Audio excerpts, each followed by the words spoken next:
Jump Start, ACP Camp, Kinder Camp, with no known outbreaks, where majority were not wearing masks, including teachers.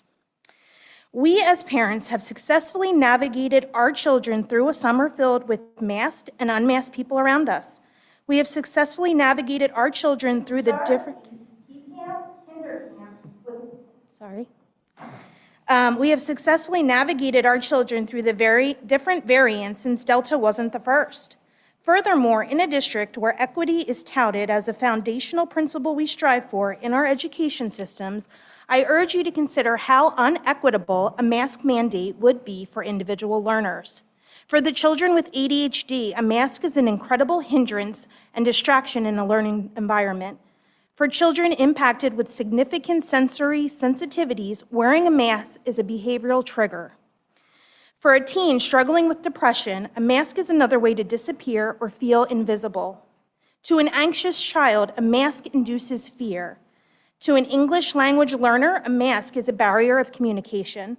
And to a child coming from a trauma background, which we do have in this district, a mask can be debilitating.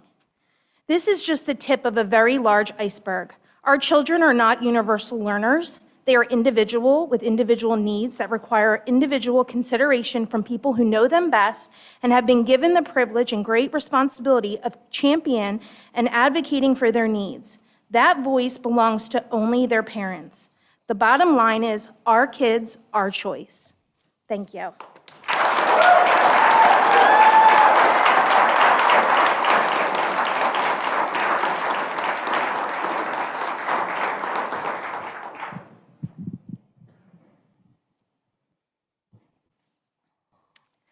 Good evening, school board members. I wanted to first thank Dr. Stout for stepping into this challenging role, as well as the board members who have been tasked with some tough decisions tonight. My name is Rachel Morris, East Vincent resident and a parent of young children. I'm speaking on Agenda 13.1. Health agencies that we have been led to trust have been the source of many conflicting and incorrect recommendations since the start of this pandemic. Even so, I respect the fact that it is your job to balance their suggestions with local data and statistics, as well as what the community has to say. I would like to stress that last point, the importance of parental choice when it comes to making health decisions for our kids. This right is inherently bestowed upon every parent, regardless of their views, and that right is not forfeited once our children enter school buildings. Other local districts have recently supported parental choice concerning masks. Boyertown, Daniel Boone, Twin Valley, Pottsgrove, Oxford, Octorara, and Avongrove. We know that schools will not have any punitive consequences from the DOH or the DOE, nor will any funding be withheld if schools choose not to mask students, test students for COVID, or have vaccine clinics. In fact, there is evidence that a school is now just as likely, if not more likely, to be sued for damages caused by masks than for any harm caused by a perceived lack of mitigation protocols, which is much harder to prove. Further, the plan to quarantine only unvaccinated or unmasked students who are exposed to a positive case is discriminatory in that it exposes a student's private, religious, or medical information to the class. It also seems to have discrimination as its only end. After all, we know that COVID can be caught and spread by masked or vaccinated individuals. Yet it is only the unmasked or unvaccinated who are being singled out for humiliation, peer pressure, and bullying. Using coercion tactics to make students choose medical interventions, especially where there are known risks, goes against the Nuremberg Code, period. In light of these concerns, I'm requesting that the board come up with a new plan that addresses these issues and respects parental choice, as opposed to the current plan, which, while certainly well-intentioned, appears rushed and overeager, as well as short-sighted to long-term psychological effects. Thank you.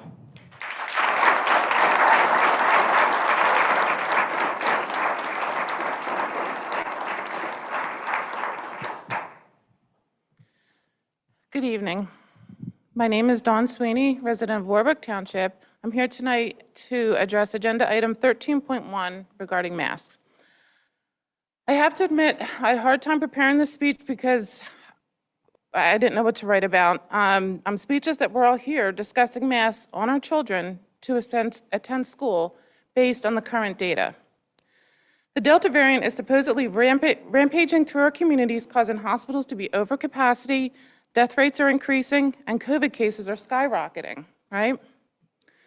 So I went to the Chester County Health Department, who we follow in our health and safety plan, and looked at the monitoring report they released on Friday, August 13th, which is the most current data. 61 new cases in O&JR community in a day. I'm sorry, in the last 30 days. 61 new cases in the last 30 days out of 35,000 people in our O&JR community. That averages out to 2 cases a day, guys. 3 hospitalizations in our local hospitals, 2 in Pottstown, 1 in Phoenixville. For more perspective, there was a total of 36 COVID patients in all of the 7 Tower Health hospitals. Hospitals are not overflowing with COVID patients, not even close, at least according to the hospitals. Unfortunately, there has been 1 death in Chester County over the last 30 days. This is during a time of no mask mandate. People are traveling for summer vacations, gathering with large numbers of people at sporting events, concerts, not social distancing at bars, restaurants, parties, etc. The Pennsylvania Department of Health says there have been 0 deaths in Pennsylvania in children aged 0 to 14 through the entire pandemic.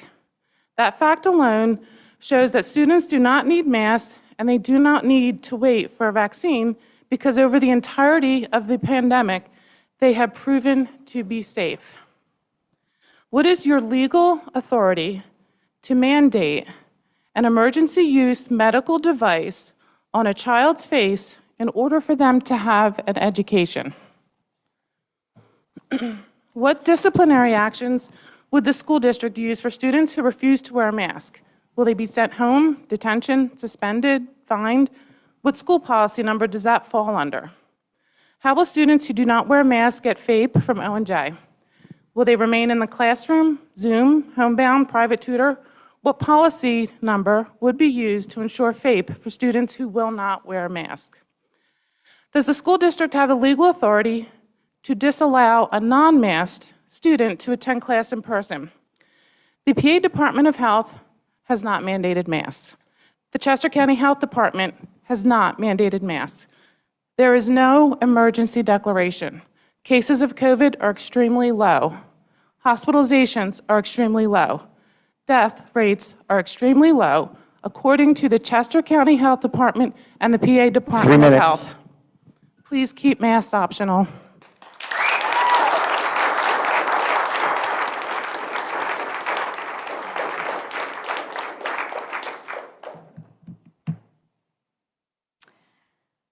Hello, I am speaking to Agenda Item 13.1, Health and Safety Plan. My name is Amanda Cooper. I am a resident, taxpayer, registered voter, parent, and I live in East Vincent Township. The definition of discrimination is, quote, to distinguish by discerning or exposing differences, end quote. The quarantine rules in letter E of the Health and Safety Plan discriminate on a person's medical situation, i.e. vaccinated versus unvaccinated, and able to wear a mask versus not able to wear a mask, and also discriminates on age, where it states adults in the classroom get to follow a different set of rules. In addition to discrimination, these rules will notify teachers and staff of the child's medical situation, which is a violation of their privacy at the very least. Regarding masks, this summer, kids have been going places. Just like the first speaker said, I'll reiterate it, the boardwalk, beach, different states and countries, swimming pools, sleepovers, playgrounds, day camps, sleepover camps, with masks being optional, with the great majority of those kids being unmasked. It is unclear to me what changes on day 1 of the school year that we would suddenly need to mask our children.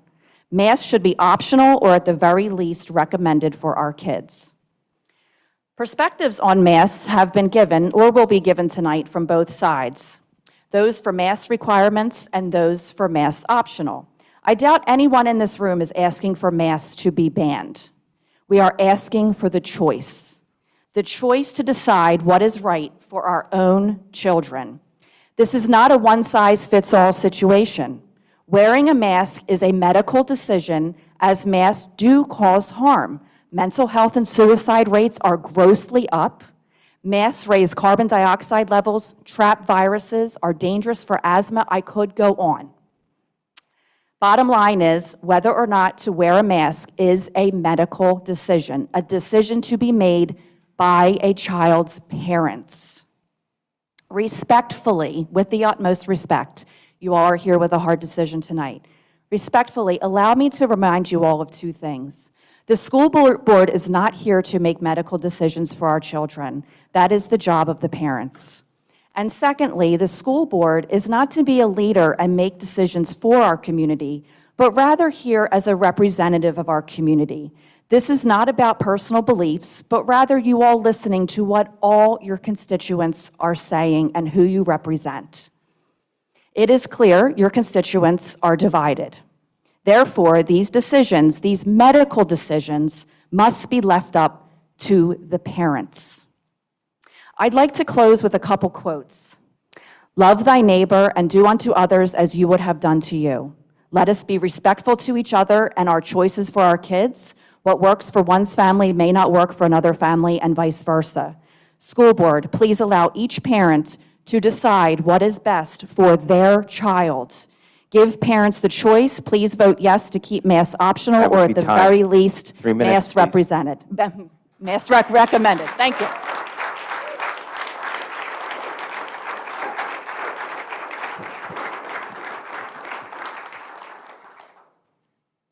Hi, my name is Abby DiMarino. I live in West Vincent Township, and I want to talk about the health and safety plan.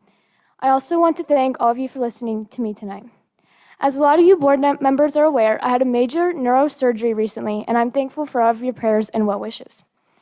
I would like to start off by saying that as a student, being required to wear a mask at school has been incredibly difficult for me in the past. For me, an important focus in school is music, and it is almost impossible to get a good music education while there is a barrier in the way. Choir is very important to me and a lot of other students as well, and it's difficult to hear the teacher and get proper corrections while we are all wearing a mask. Making the right pronunciation and vowel shape is a huge part of choir, but it becomes a challenge when you can't even see your teacher's face. The music program hasn't been the same since we started wearing masks, and we haven't had a real concert since. Now the people who are going into senior year and are looking to go into music for college will have had 2 full years of high school without the music education they need. There is a recent analysis from the Johns Hopkins Hospital stating that statistically, the percentage of healthy children who have gotten the virus and died from it is 0%. There should be no worry with sending children to school, and wearing a mask just adds to the stress.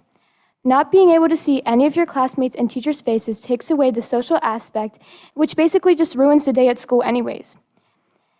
If students want to wear a mask, they should be able to. If that makes them feel better, then they can do what they want. But we need to think realistically here and realize that children are 10 times more likely to die due to suicide than to COVID, and forcing all students to wear a mask all day is not solving anything. Thank you.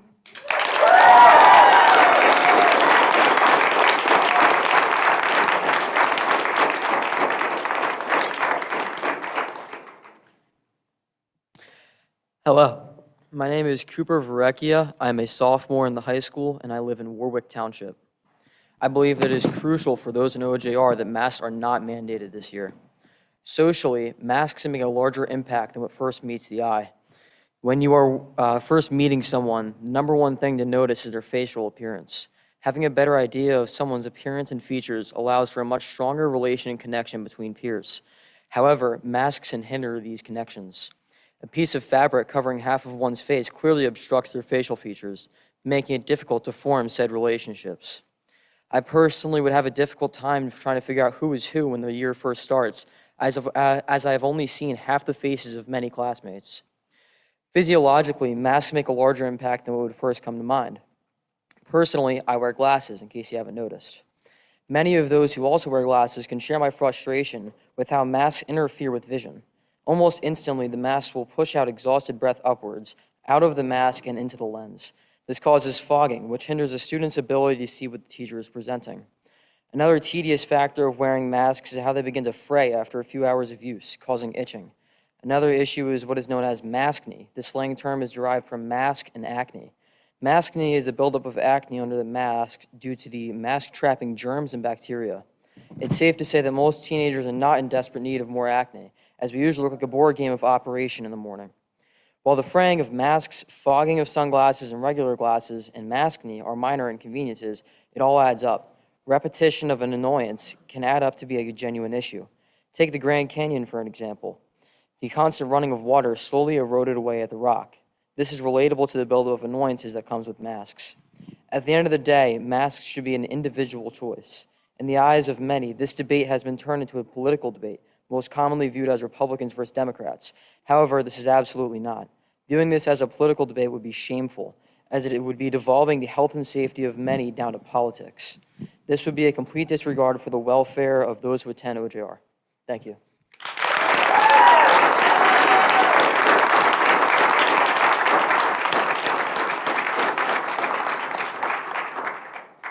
Good evening. First, I would like to welcome Dr. Stout to our community and thank the members of the school board for allowing me to speak. My name is Olivia Verrecchia, and I'm a senior in the school and a resident of Warwick Township. I was in school in person in the beginning of the 2020 through 2021 school year.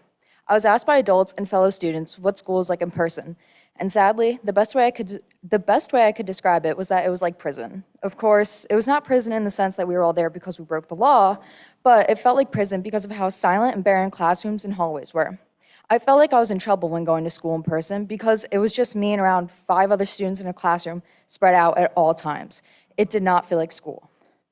School is meant to be an environment where we not only learn, but socialize with those within our community and make friends. Though this past school year, socializing was put to a halt. During my short-lived time in school, I would talk to my friends and realize that I could not read any of their facial expressions anymore or see their smiles when laughing with them. I would as well get scolded for standing close to my friends in the hallways, but I had spent so many months without social interaction, and then when I finally received it, it was looked down upon because I wanted to be physically closer with my friends again. Because of this, I felt more connected when talking to my classmates through a phone or seeing their name pop up on a Google Meet than I did sitting 6 feet apart in a classroom together. I understand that my generation uses features like FaceTime, texting, and other technology often, and that's how we stay in touch, but honestly, I never hated using my laptop and phone more. I long for being able to see my friends in school again and to be able to see their faces. My hope is that for my last school year within this district, my request on wearing masks be optional comes true. Thank you for your time.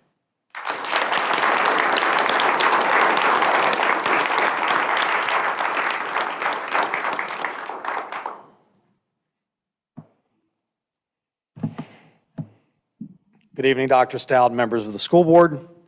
My name is Todd Verrecchia. I'm a resident of Warwick Township. Those were my children. I had them go ahead of me to make sure that they actually spoke. It was not easy for them, but I'm proud of them. And they're not only excellent kids, they're excellent students. They both have over a 4.2 GPA in this school. My daughter, Olivia, and she's going to be upset that I'm saying this, celebrated her 17th birthday going to her senior year last week by enlisting in the Army National Guard.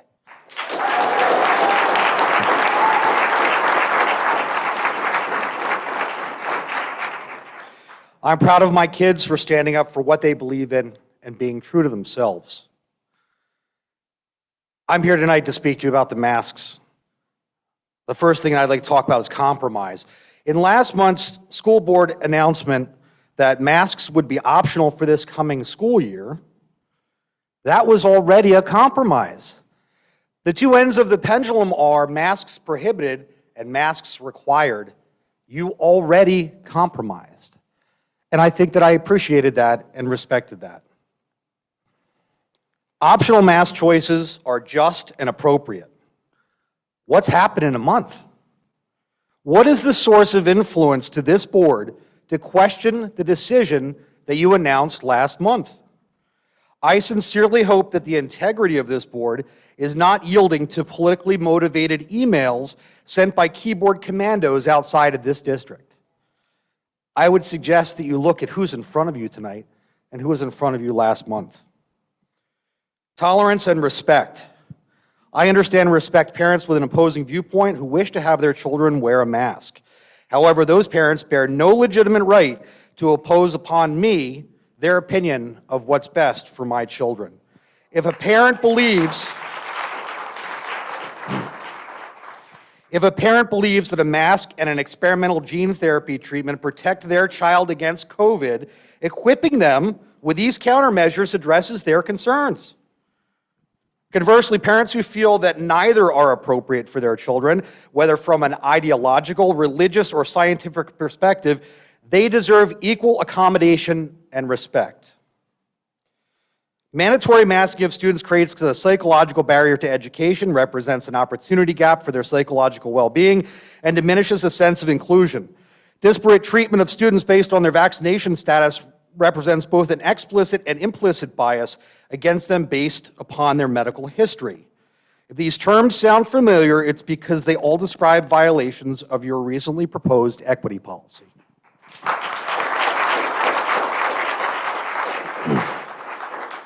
Being a member of the school board is not easy right now. I think we all understand that. We filled a circle next to your names in a voting booth because we believe that you respected our views. While we could have not forecast the tumultuous aspect of the times that we're currently in, you received our endorsement to weather these times. I'm asking you for common sense. It is patently obvious that none of you believe that masks should be worn in this building because they're not on your faces. Time is I up. would ask that you not impose upon the children of this district 3 minutes. something that you will not follow yourselves. Thank you.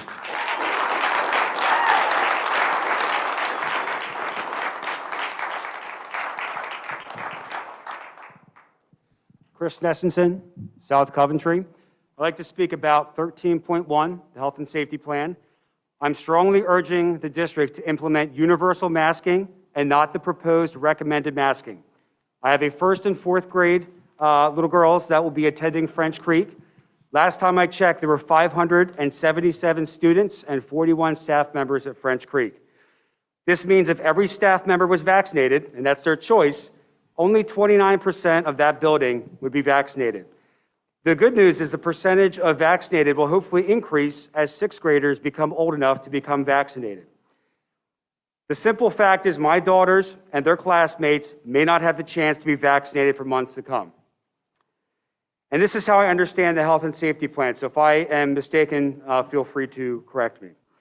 The only way my daughters can avoid a quarantine, and last year they had 3, each of them, is if they and an infected student or students is wearing a mask and there's proper distancing. In your plan, in your proposed plan, it says, quote, physical distancing of staff and students is encouraged but not required. Desks will be spaced 3 feet apart to the greatest extent practical. So to me, 3 things need to happen to avoid a quarantine. Mask on student A, mask on student B, and proper distancing. Now the board is making 2 of those criteria optional and admitting the recommended distancing may be unattainable. It will be a lot easier to start with universal masking and ease that as the conditions improve. It will be a lot more difficult to go from recommended masking to required masking if the conditions deteriorate. Also consider this. I want my girls to be masked regardless of what you decide tonight. How is a first grader going to feel if she is the only one in her class that is wearing a mask? I will impress upon my daughters that they should wear masks, but I cannot be in school to monitor them, and the teachers will not and should not have to enforce mask wearing if it is optional. A great analogy I recently heard is about peanut allergies. As parents, we have sometimes gotten those letters or emails that say there is a student in class that has a peanut allergy, and because of that, we're not allowed to have peanuts in class. And guess what? I have never heard one parent complain or protest about that, even though it's for 1, maybe 2 students. So let's look at French Creek School District. I would be supremely confident in saying that there are at least a handful of immunocompromised students. Why can't we take that same unified approach to something like peanut allergies and mask up to protect our most vulnerable? And this one I can't stress enough. I cannot think of a better way to teach our children empathy, selflessness, and compassion by suggesting we care for everyone's health and safety. I also don't want O&J Roberts to be the guinea pigs that other districts look at to see if optional masks work or not. I would rather be the more cautious That would be district, time. That's looking 3 at minutes. less cautious districts. Thank you for your comments. Please amend your health and safety plan to That's make 3 masks minutes. universally required. Thank you. Thank you.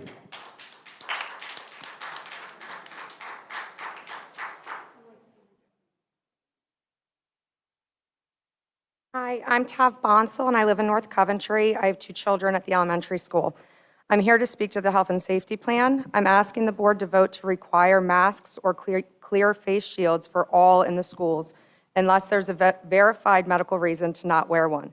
I'm not someone who loves mandates. However, with a virus that's so transmissible and is showing signs of having long-term effects on our organs, possible fertility complications, learning disabilities, and other major medical concerns, masks are our best option at reducing the spread throughout the school buildings and limiting the number of children who will get sick and pass the virus on to someone who will get sick. Masks work at reducing risk, period. They are a major reason that the flu case numbers were so minimal last year. However, to those who think that they should be optional, here's the reason that doesn't make sense. Masks limit the number of virus molecules that get released into the air and limit the distance they travel. In order to get sick, you have to be exposed to a certain amount of the virus. If I'm standing next to someone who's contagious and they're wearing a mask, I'm less likely to be exposed to enough of the virus to get sick, and even less likely if I'm wearing a mask as well. If that person's not wearing a mask and breathing the virus all around me, my own mask is not much of a protectant. So if I want my kids to remain healthy and not be exposed to enough of the COVID virus, I need to count on other parents to ask their children to wear a mask as well. This is not about fear, it's about reducing the risk. And if I'm not mistaken, it doesn't sound like there's a virtual option this year when children test positive or are seated around someone who tests positive and are quarantined. So no virtual instruction for our kids for 10 days. It will be on the parents or the guardians. Talk about the feeling of isolation and mental health issues from 10 days of zero instruction and the nightmare for the teachers. COVID is going to be in the buildings. It's pretty much guaranteed. So what I'm asking for the board is to be proactive instead of reactive when it comes to reducing risk. The American Academy of Pediatrics published new guidelines last month for schools recommending universal masking for those over 2 for protection of unvaccinated students from COVID-19 and to reduce transmission. They said universal masking is the best and most effective strategy to create consistent messaging, expectations, enforcement, and compliance without the added burden of needing to monitor vaccination status, which also cures the discrimination issue. There's no evidence that wearing a mask can cause hypoxia, and with proper washing of cloth masks or the use of disposable masks that the schools should make available, there's little to no risk of bacterial infections. As a board or as the community, do you know how many children are immunocompromised in our schools or have siblings or parents who are? Should all of these children stay home and do cyber because some parents don't want to put a mask on their kid?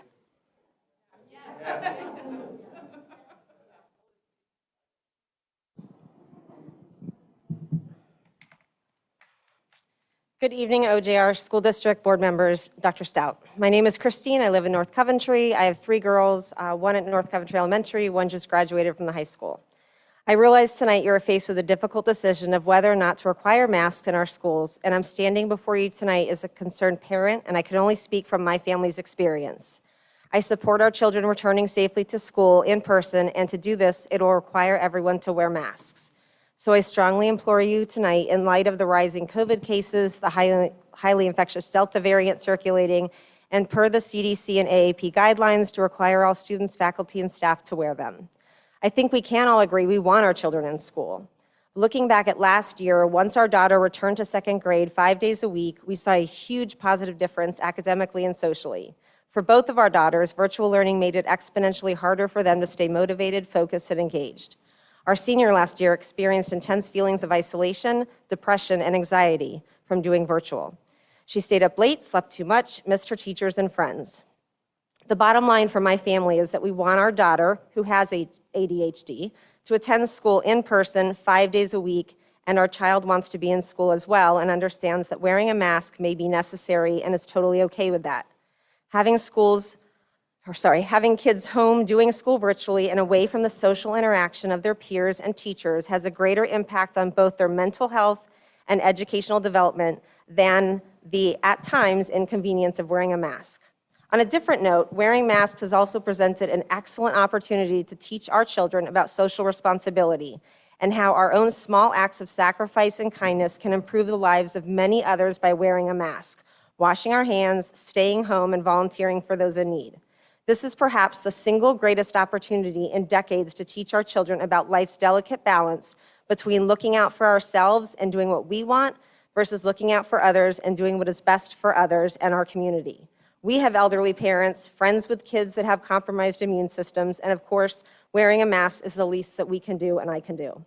I realize there is strong opposition and pushback on the mandatory face mask requirements, and I know this decision will not be taken lightly by y'all. However, the evidence and science is very clear about the benefits of face coverings to stop the spread of COVID. Please vote to keep our children in school, in person, 5 days a week, all year. Thank you, and thank you all so much for your dedication. And I will say that between just my 2 girls, we have ADHD, depression, trauma, and sensory, and they benefit so much more from being in school.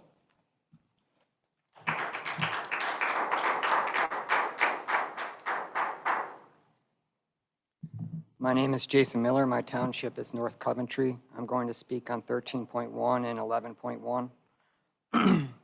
With the uncertainty regarding masks and the policy on equity and inclusion, we were planning on voting with our feet and bringing our tax dollars allotted for our 3 children to a charter school outside the district, and we still will if the policy changes. I'm going to read some scripture that I base my reaction to risks on. John 14:27. Peace I leave with you, my peace I give to you. Not as the world gives do I give to you. Do not let your hearts be troubled, neither let them be afraid. Matthew 10:28. Do not be afraid of those who can kill the body, but not able to kill the soul, but rather fear who can destroy the soul, both soul and body in hell. I try to live my life according to the word, and I leave things not in it to personal discretion. Masks slow some spread, but at what cost? Merriam-Webster defines diminishing returns as benefits that beyond a certain point fail to increase in proportion to the extended efforts. Being smart about hygiene and keeping a healthy immune system will keep 99.99% of children safe.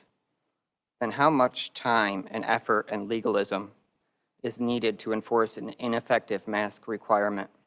Also, in chasing the remaining 0.001%, how much damage are we doing? I was in the store the other day and saw from a distance a woman trying to smile at our 8-month-old. If you have any children, you know that a smile can completely change an infant's mood and behavior. It makes them feel safe and loved. She was wearing a mask, and our infant had no idea she was smiling. So she missed that experience of a stranger showing kindness. How many of those opportunities are being missed in school, and what effects is it having? Part of the rule of diminishing returns is that investments should be made where they will be most effective. If the school focused half the energy it does on cutting holes in masks for wind instruments and then blowing out them, and unneeded equity policies, rather, they focused on morals of its staff, then there wouldn't have been multiple kids dead from alcohol and traumatized forever from sexual assault. It seems to me focus on repentance, a focus on character and family values, but mostly a focus on the things of Jesus Christ, would save more lives. Thank you preemptively for making masks optional, but please don't let pressure change your mind now or throughout the school year. That'd be 3 minutes. Thank you.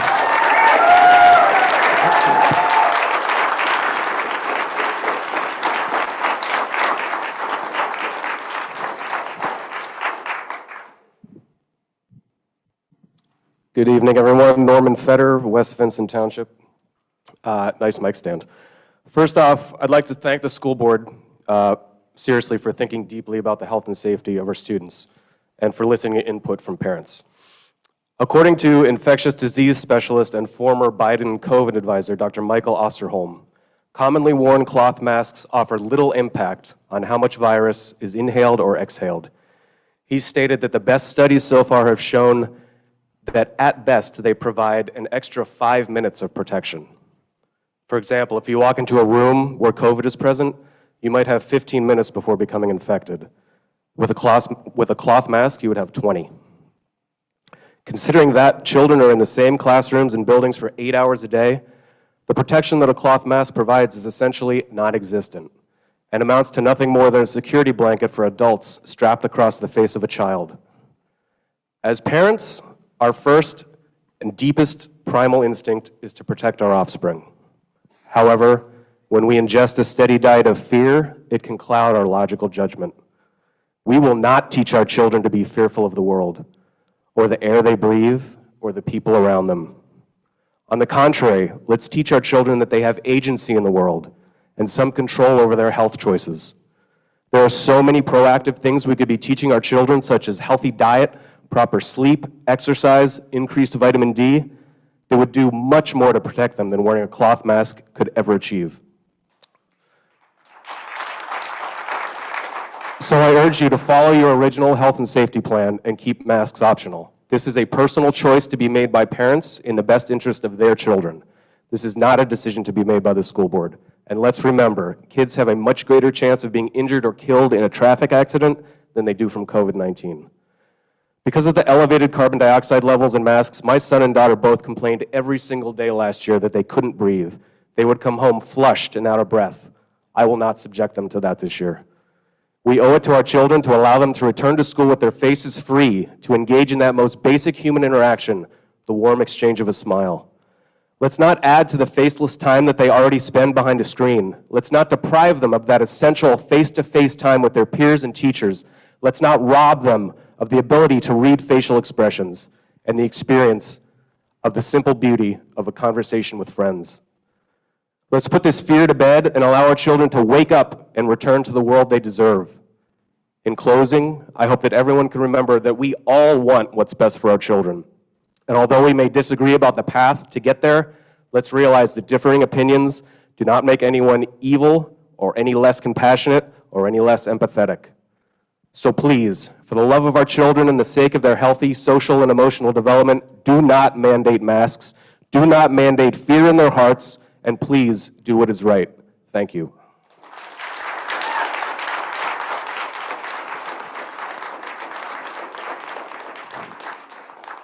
Hello, my name is Gabrielle Dizell, and I didn't do anything. I just wanted to talk to you. I've been a registered nurse for 35 years. I've been working with the COVID patients from the inception of the pandemic. And I want to tell you that it's not like you hear. It's not. There's nothing going on. It's nothing more than like a serious flu. When I first started working, when the pandemic started, they were given the hydrochlorothiazide, or the hydrochloroquine, and then they took it off. They wouldn't let anybody take it anymore. And that's when the numbers of the people started getting sicker and sicker and started being on ventilators. I've seen this day in, day out. I'm a travel nurse. I've been to 4 different hospitals. I've worked at St. Chris's. There's hardly any children down there sick from COVID. Now, my son comes to the school here, and he has some serious health problems. He has brittle asthma, and his lung function is 60%. And that's after being at DuPont Children's Hospital for 7 years, getting weekly treatments.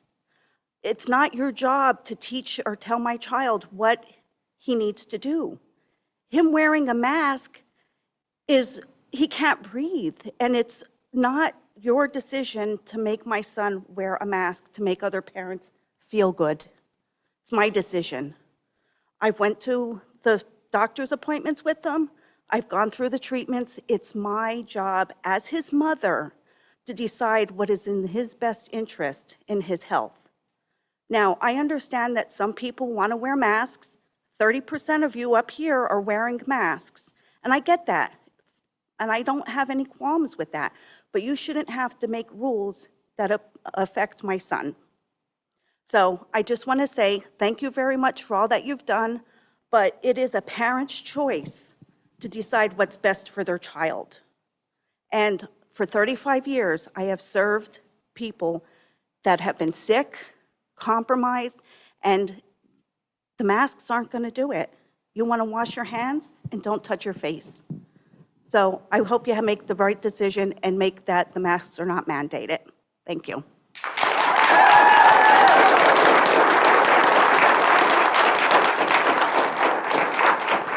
Hey, how are y'all doing? My name is Marcy Flickinger, and I live in West Vincent. And my son was actually going to come and read to you, but then he got cold feet, and I couldn't read what he wrote. His handwriting is awful. So I had him read it to me, and I typed. So this is what he wrote. Dear Mr. Superintendent and board members of ONJ Roberts, sometimes when I don't understand what someone has said, I will look at their face, and then I will look at their mouth to see what they are saying. I don't have anything wrong with my ears. Well, I kind of do have a problem with my ears. My one ear hears noises from afar away, and it sounds very loud in that ear, and my other ear I can hear perfectly fine right in front of me. I get confused when there is any kind of noise anywhere else, like a fan or people talking or even someone chewing pretzels. Instead of in front of me, and when people are wearing a mask, I really can't tell what they said, and then I have to make up an answer to what I think they want me to say. Sometimes I think they can tell, and it makes me feel like not talking. I have always tried to hide this problem, and the masks just make it way worse. I hope you think of me when you decide to make teachers or students wear a mask, and I'm very excited to come back to school. I really miss my friends. Yours truly, Bo Martin Flickinger, sixth grader at West Vincent. That was all a run-on sentence. He really needs his teachers back. I am not a great teacher. I just jotted a couple of things down, and y'all can just stop me when the time's up. Just a few things that came to mind. How many doctors and nurses do we have in this district? How many have come to these school board meetings telling you, please, God, mask the kids. It's crazy in here. We're losing people left and right. I kept my kids out of school because of the mental aspect of the masks. Then after my eldest begged me to go back and be with his friends, I let him wear the mask. Not to mention he was failing, not because of making A's and B's on every single test, but because he was failing for not doing his classwork and not taking school seriously and becoming depressed. I let him go because I really needed him to be physically in front of his teachers. Chester County Health Department told me on the phone the other day there's no set precedent, not by numbers nor deaths, that it would be up to the school district to come up with their own plan. They also acknowledged the data from the study posted on the CDC's webpage that both vaccinated and unvaccinated viral loads are equal. How can you quarantine the unvaccinated over the vaccinated when the viral load is deemed equal? I'd like to know how you are measuring the danger for our children, considering not one study has been done to test the mental health aspects, which is so very important, yet the rate of death from COVID in our children is a big fat zero. If you will be going by numbers, I'm pretty sure the 4 children in our area that took their lives this past year speaks much louder than the 0 deaths from children with COVID. That would be time. Thank you for your comments. Thank you.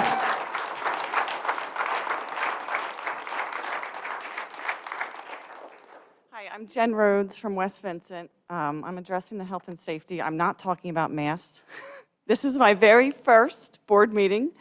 And I want to say thank you because I don't want your job ever. So I appreciate you being here and what you guys do. I actually just wanted to address the health and safety plan because I feel like it's excluding a large portion of the population, maybe not large, but definitely a percentage that have had COVID. And I sent an email in to the board regarding this because it's not addressed at all. And we know that based on asymptomatic cases and the numbers, some 30% of our population has probably had it. We know that kids in general tend to be asymptomatic or mild and probably weren't tested, which means student body, it's probably a higher percentage. We've had multiple studies come out this summer from the Cleveland Clinic, from Israel, that are based on tens of thousands of people, showing immunity from infection lasts and is pretty broad immunity protection. I know that varies from person, but we're finding that it varies in vaccinated individuals as well. So I'm just asking that the board would take consideration those that have had COVID when they make their policies for health and safety plans in terms of quarantine certain students or exposures or whatever. You're excluding a population that really has immunity as well. That's it.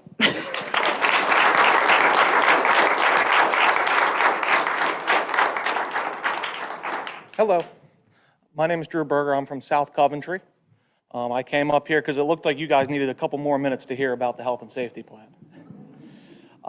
First off, I want to commend you, all of you. This is not an easy decision you guys have. And I will say, my wife and I, we moved to this district in 2019 based off of the good work that you guys have all done here. And I regret to inform you that we have pulled our daughter from French Creek. We do not have the confidence that the masking mandate is going to be optional, and we are fearful that a vaccination mandate down the line could also be something we have to be concerned about.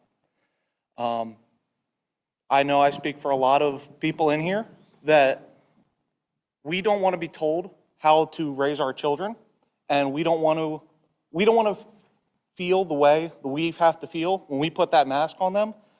We feel we feel like it is a form of child abuse, and I don't take that lightly. Another decision that you all might not be thinking about, when I speak for myself, and I speak for, I know, my neighbor, and I'm sure there's many other people in here that are having the same thoughts of pulling their children from this district.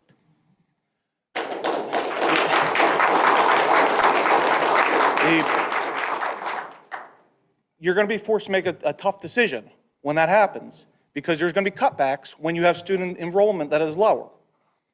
When that happens, your union is going to go against you, and you're going to have a tough decision to make on that front as well. I apologize. I prepared nothing, and I'm speaking straight from the heart. Again, I would really, truly appreciate it. And I understand. I work for CVS. I see every day what goes on our sales floor, in our pharmacy, in our Minute Clinic, and I see that I see both ends of it. I see both ends, and I can appreciate that you all want to wear a mask, but don't subject our children to the same, what we feel is abuse. Thank you and good night.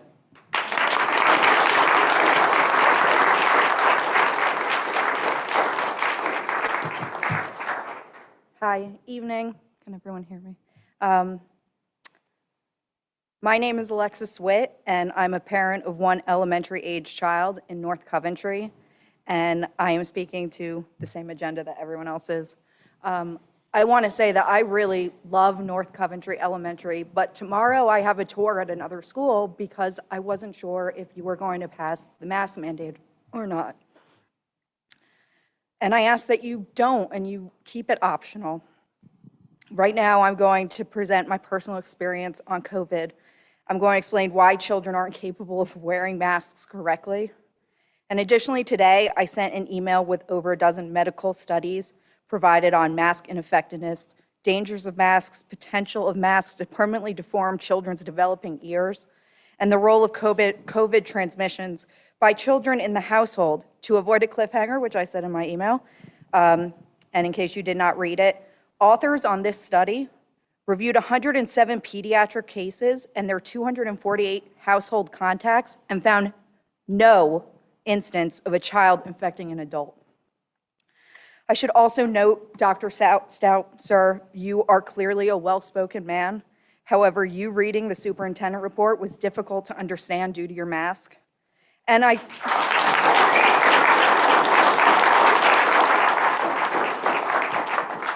think of our children struggling to hear their teachers during lessons. Last year, my child was in a room with a COVID-positive teacher. Due to incubation periods of the original virus, my child could have been exposed to COVID for up to 10 days. However, not only did my child not contract the virus, but my family did not contract the virus, and we did quarantine. This summer, my child spent the break at East Vincent Elementary for day camp. Some children were masked, others were not, and no one became COVID positive. It should be left to the parents to decide if their child's face is covered. And here's proof of 2 recent months within your own school district where this setup, parents choosing to mask or unmask, resulted in no positive COVID cases. Let me also note that it is not incorrect to say that elementary school children are not great mask wearers. Children constantly set their masks down on the table or other surfaces. Masks fall on the ground only to be placed back on the child's face. They wear them into the bathrooms or set them down in the bathrooms. They constantly touch, adjust the mask, etc. Kids are not wearing masks in a proper or hygiene way in the slightest. Breathing constantly throughout the day in these masks is also leading to a dangerous buildup of bacteria. While doctors and other medical staff do this daily, they are provided with the proper PPE by their employers. Will the school district be providing proper PPE to staff and students? Today, we have multiple effective vaccines that are readily available for 12 and up, so we shouldn't be worried about our teachers because they have the option to be vaccinated. I would like to applaud the students who came up here. I don't know how you can hear them and vote to ignore them, the people this affects the most. Additionally, I look around this board and think, how can leaders sit here unmasked and vote to mask our kids? The saying goes— That'd be 3 minutes. Thank you for your comment. Thank you. I'm just going to do— the saying Thank is you. rules for thee, but not for me. Thank you for your comments. Please don't vote Thank you for to your make comments. mask mandates. So, Madam President, we have 9 people that haven't spoken yet on virtual. Yeah, let's go to Zoom, and then we can come back to your comments. So just one more comment for before we go to virtual. We are also live streaming this on YouTube. So if any of our staff that are in O&J that are watching on Zoom, if you can just get off the Zoom and go onto the YouTube link, you guys can also view it there. We want to allow the public, if they want to do public comment, can get on the Zoom. We reached our max with Zoom. So if anybody is an employee of O&J or is not speaking for public comment, if you can just go back to our website and click on the YouTube link, that'll take you to this stream meeting live. And then those that want to do public comment can go on the Zoom link and use Zoom. So we have 11 people that want a public comment from our Zoom meeting. We'll start with Trish Poley. Trish, please give your full name and township of residence. Hi, Trish Poley, West Vincent. Just briefly, hopefully. I've been a resident for almost 2 decades. I'm a mom of 3. My first just graduated as cum laude with a double major in biology and computer science. My second child's enrolled as a junior at another school for exercise science, and my baby is a senior. I just have, one piece of resonating advice I used to give to them is be kind, be kind. A famous Presbyterian minister used to say there are 3 ways to ultimate success. The first is to be kind. The second way to success is to be kind. And the third way to success is be kind. And that minister was Mr. Rogers, one of my favorites. Wearing a mask shows kindness. My sister is a teacher. My niece is 10 years old. She cannot be vaccinated. And so the transmittability between the Delta variant right now, my sister is paranoid. I am heartbroken that she can bring this to home to her child. We put faith in our school districts as they have a responsibility to keep our students and our community safe. They have actually a liability to keep our community safe from foreseeable dangers. And foreseeable dangers, according to the CDC, according to Pennsylvania Department of Health, from all that I've read, and I am not a person that's going to give to you any kind of stats because they're all ridiculous, and I can get stats to prove my theory and you can get stats to prove yours. It is a dangerous, deadly pandemic where 600,000 Americans have died. So you want to give a moment of silence? Let's give a moment of silence for them. I have relatives that died from COVID. It's horrific. It is not something that's not real. It's not a hoax. And I don't trust social media to give me advice. I don't trust the news to give me advice. I go to my doctor. And moreover, I go to my child's pediatrician and I ask them, these people have gone to school for almost a decade or more to study their expertise. And all I can say is my doctor, along with my child's pediatrician, is highly recommending vaccinations, highly recommending masks, universal masks, because when you put a mask on you, you're showing not only that you care about yourself, but you actually care and love your fellow man. You're taking care of your community. And that's what we are at Owen J. Roberts. We're a community. It's not just me and my family, it's us. It's the greater good. And that's what we should all be thinking about, is the greater good. I would feel I'm sorry, that's awful 3 if minutes. Oh, Thank you. I'm so sorry. Thank you so very much. Thank you for your Everybody have a comments. great night. The next person is Jill Joyce. Ms. Joyce, full name, township of residence, and the agenda item that you are commenting on. Hi, Jill McWaters, West Vincent Elementary, and commenting on the health and safety plan. First, thank you to the school board and the district for everything you're doing to keep our kids safe. I would like you to consider masks being a mandate. I totally understand and respect that parents want to have their own choice, but with this situation, your choice is also impacting our choice. Whether a child wears a mask, you're protecting the other child, not so much your child. So I just ask that we all please come together to do everything to protect our children. I do feel like the mask is pretty low-hanging fruit. That's something we could do, at least until we get past this hurdle. And the reality is the virus is mutating. The historical data from June, July, it's already just that, historical. There's a new Delta variant. It's highly transmissible and spreading like chickenpox. So I don't think we have enough data to say whether masks are good or bad, but I do want to do the safest route possible. And that's something that the CDC is recommending. So I would just ask you to listen to the science and the experts there. But the data is showing there are more pediatric COVID cases and hospitalizations. So I don't think that's something we can ignore. And we also heard about a lot of the social ramifications. My children went to summer camp and where masks were optional. They were the only ones wearing masks. So there was a social ramification and consequence to that action as well.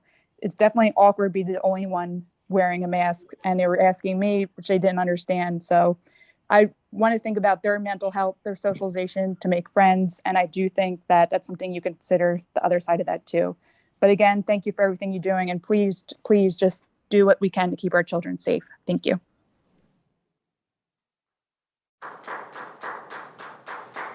Madam President, the next person is Sarah Evans. Sarah, please give your full name, township of residence, and agenda item. Thank you. Can you hear me? Yes, we can. Okay, so thank you, Madam President, members of the board, and Superintendent Stout. My name is Sarah Evans. I live in North Coventry, and my son is going into the 3rd grade at French Creek Elementary School. I'm speaking about Agenda 13.1. We all want our kids back in school. We all want to be past this virus and fully back to normal. Nobody likes wearing masks, nobody. But it's not okay to ignore the progression of this virus while we forge on in our desire to have things the way we want them to be. Like any other virus, it's evolving and adapting to human behavior. That's why we have the Delta variant now. The situation is always changing, and we need to continue to relearn how best to keep ourselves and others safe. So we know that the Delta variant is between 40 to 60% more contagious than the original COVID-19 virus. We know that vaccinated people can transmit this variant, and those who are unable to be vaccinated are the most vulnerable to catching the virus.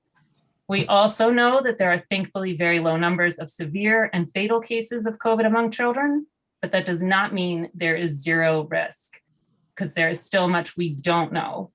Preliminary studies are showing that children can get long COVID and may continue to suffer periodic symptoms such as breathing difficulties, heart palpitations, headaches, fever, dizziness, and more, even after recovering from a mild or asymptomatic COVID infection. And then there's also the concern of the MIS-C, multi-inflammatory syndrome. Again, super rare, thankfully, but it has sickened some 4,000 children and caused 36 deaths in this country. So children are not free from risk from this virus, and basic math tells us that as more children contract the super contagious variant, the number of children who will be affected by severe or long-term illness will inevitably go up as well. So as people have been pointing out, the CDC and the American Academy of Pediatrics are both recommending universal masking in school, regardless of vaccine status.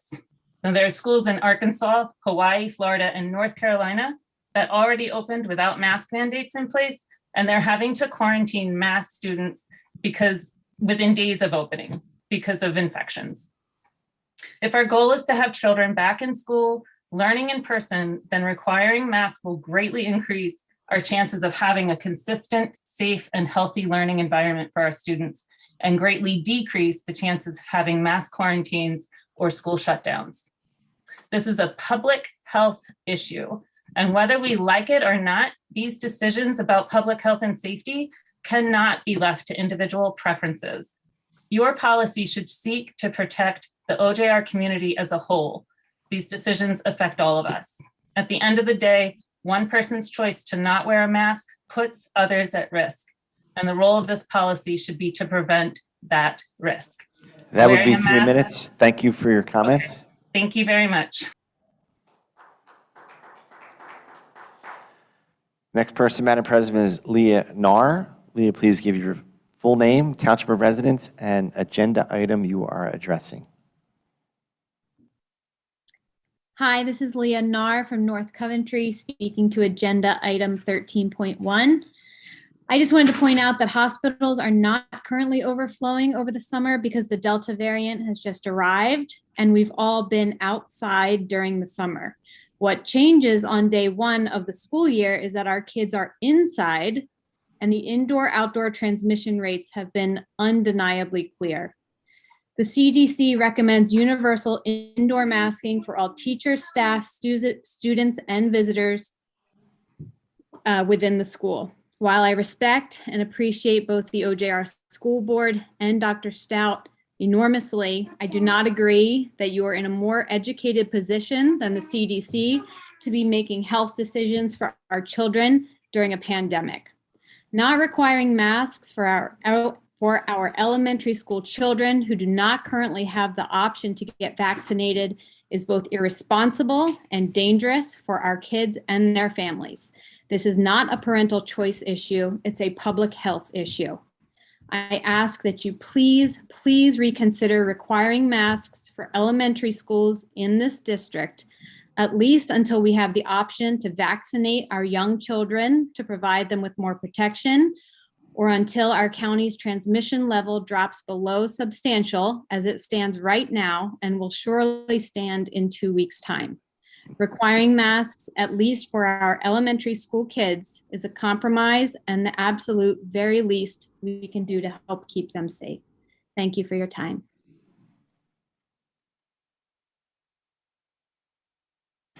The next person is Madeline. Madeline, please give your full name, township of residence, and agenda item. Hi, I'm actually Victoria Watson.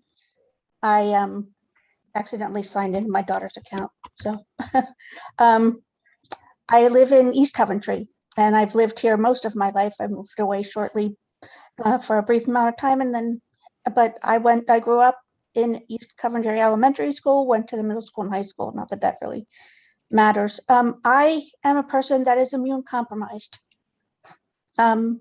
Last year, I was able to keep my daughter home from school and protect myself and her. We lived with my retired parents at the time, and I was able to protect them from any infection that way as well. I'm not going to be able to do that this year. I want my daughter to go back go back to school in person, but I'm terrified. She's terrified. She doesn't want to get me sick. She also has juvenile arthritis, and we're not sure really what her immune system is like. I wanted to make a couple points. I really agreed with Sarah Evans and Leah Nar. I thank them for all their comments and agree with everything they said. I wanted to mention a couple of things. The school is a secular institution. It's not run based on anyone's religious beliefs. So I think any of the comments about what Jesus would do and stuff like that need to really stay out of the conversation. Another point, masks do not raise CO2 levels. If anybody wants me to send them the studies, I will do so.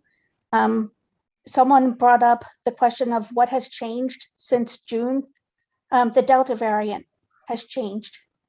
that is what requires us to mask. I actually recommend a vaccine mandate because the vaccines and the masks need to go together.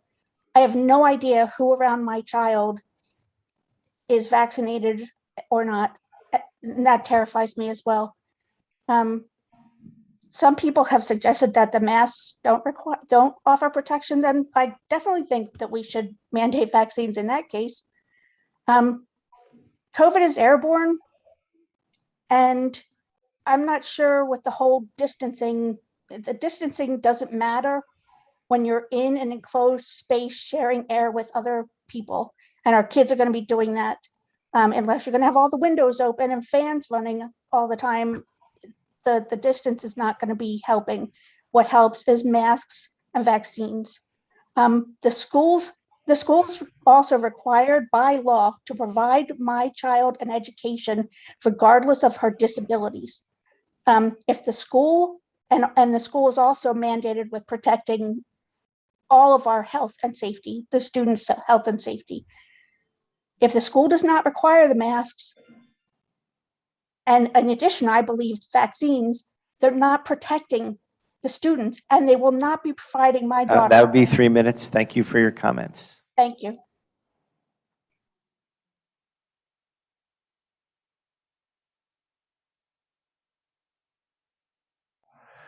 Madam President, the next person is Ava. Ava, please give your full name, township of residence, and agenda item you are addressing. Hi, my name is Ava Lasmanis, and I am a current resident of East Coventry Township and a 2021 graduate of OJR. I'm speaking to agenda item 13.1. Considering the fact that the name of Johns Hopkins University was invoked with regard to masking earlier tonight, I just wanted to share with the board what Johns Hopkins has been doing to protect their students this upcoming fall. As an incoming freshman, I am required to be vaccinated. I have to be tested weekly for COVID as a vaccinated individual, and any unvaccinated individuals have to be tested twice a week. All people, regardless of vaccination status, must wear a mask indoors and maintain a distance of 6 feet from other individuals when possible. I just wanted to share this information with the board because if we are going to discuss what Johns Hopkins recommends with regard to COVID precautions, we should be looking to what they recommend for their own students. Thank you.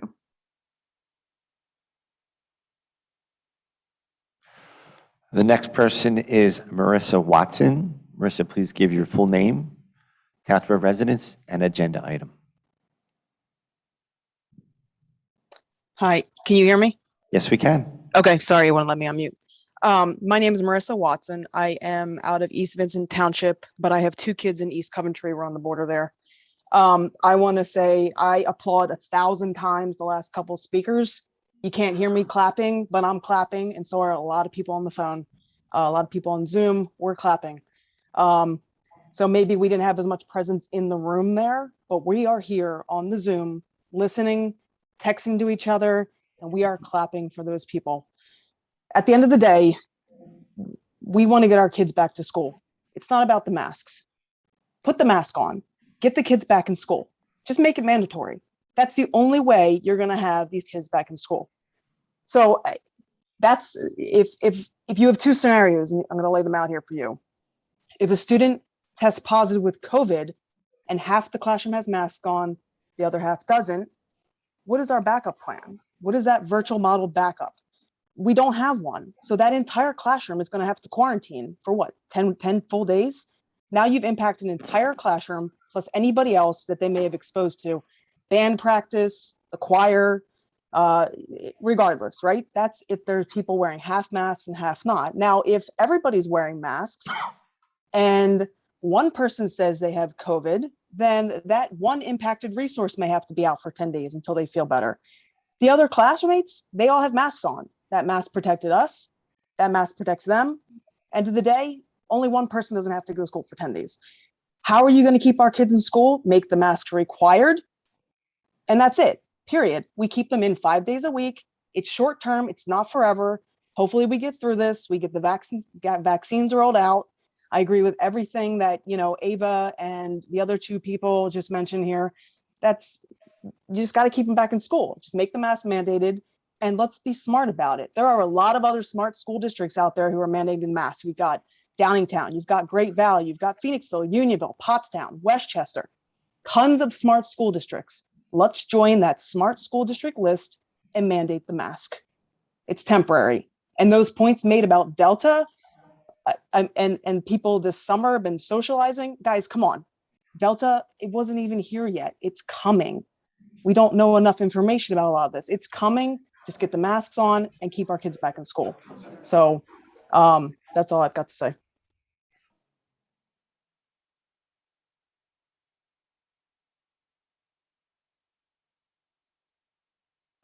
The next person is Samantha. Samantha, please give your full name, township of residence, and the agenda item you are addressing. My name is Samantha Weber. I live in South Coventry Township. I'm a parent of 2 kids in the district, and I'm also a healthcare worker. I'd like to explain that the Delta variant has changed everything. Yes, we had a wonderful normal summer, and nobody, healthcare workers would be the first ones to say that we wish Delta weren't here. But as a healthcare worker of a large system, I can tell you that the numbers have increased, and they're increasing substantially. 4th of July, we were in a much different place than we are now. Let's not forget that this is a pandemic of the unvaccinated. I have a child under 12 who cannot be vaccinated. The current recommendations are for unvaccinated people to be masked indoors. When we leave that choice up to parents, for those of us with children under 12, we are exposing unvaccinated people to the Delta variant, period. The Delta variant has changed everything. We are seeing people in the hospital in their 20s on vents, okay? I don't know what that other person was talking about. COVID is real. COVID is awful. I have a friend in Florida talking about watching the nurses in the ICU doing chest compressions on COVID patients. So it really bothers me to hear people say that it's not a thing, because it is. Furthermore, do we want to be the school district like those in Macon County, Georgia, who had to close and go virtual after a couple days because of substantial risk of COVID? It's untrue to say that child cases haven't been increasing. 94,000 child cases as of August 5th. That's a 31% increase. Chester County, average 89 cases per day. That's a 171% increase from 2 weeks ago. If the Delta variant weren't here, it would be easier to approach the idea of, not mandating masks. But COVID is here. The Delta variant is here. The cases are increasing, and we need to protect the children who cannot be vaccinated. And again, I thank you all so much for your time and the difficulty of dealing with these decisions. Thanks so much.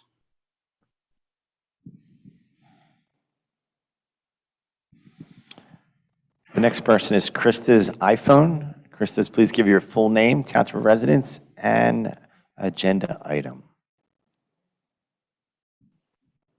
Hi, you can hear me, I'm assuming. Yes, we can. Okay, my name is Krista Collins. I live in East Vincent Township, and I'm speaking to agenda item 13.1. So really what I wanted to say was, basically, given the amount of information that you can find on both sides of this discussion, masking and not masking your children, you really need to leave this up to the parents for several reasons. If parents choose to mask their children, that child is okay with it. That child does not have any issues with hearing the teacher, learning, issues like that, or if the parent is really that concerned about COVID or that fearful based on the data that they have, that is that parent's choice. And I don't know if anybody else is going to say this to all the parents out there demanding that everyone else's child get masked or vaccinated, but that is not your place. That is no one's place. That is not the school board's place. That is not even the physician's place or the government's place. It is our job as parents.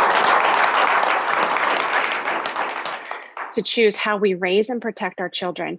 It breaks my heart, and I feel like a part of my soul dies when I see little kids in the grocery store masked. I don't say anything to those parents. I don't shame those parents.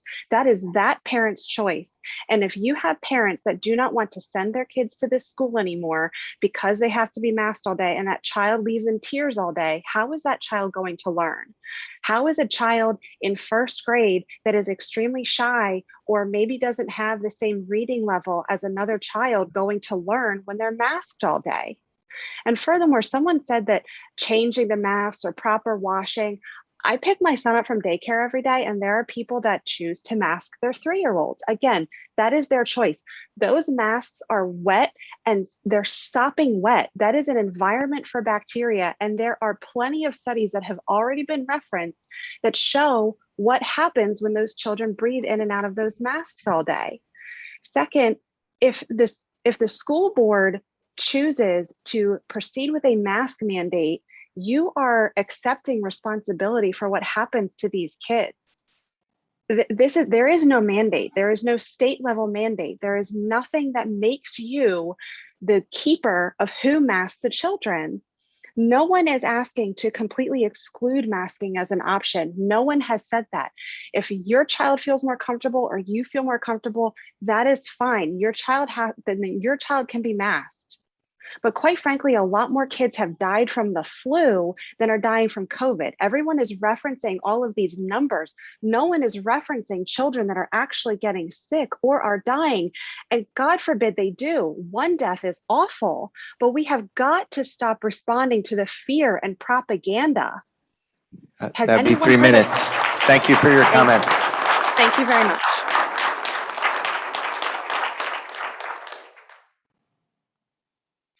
Next person is Tammy Hartman.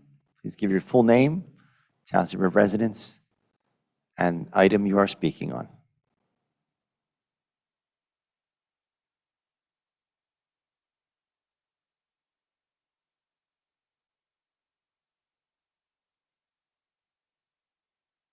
Ms. Hartman, are you there? How about now? Can you hear me now? Yes, we can. Okay, it was giving me a hard time.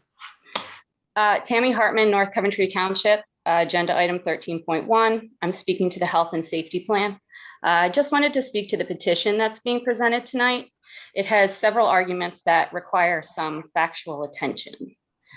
The petition, first argument of the petition says that parents, adoptive parents, and legal guardians have primary responsibility for the health and welfare of their children. Government and school districts may not usurp that natural right. Requiring that students wear masks is a violation of civil liberties. I just wanted to point out that the Constitution doesn't make mask wearing constitutional. Instead, it makes mask wearing not unconstitutional. At most, masks limit how you can speak, not what you can say.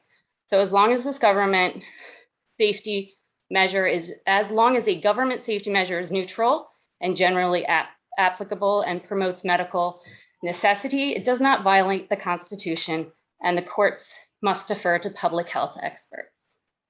Petition argument number 2, masks do little or nothing to protect children's health. Students and medical literature support this statement. Moreover, very few children have contracted COVID-19 and nearly 0 have died from it. This is a well-debunked myth. Wearing a face mask provides protection to those around you from your respiratory droplets, and it provides protection from other people's respiratory droplets.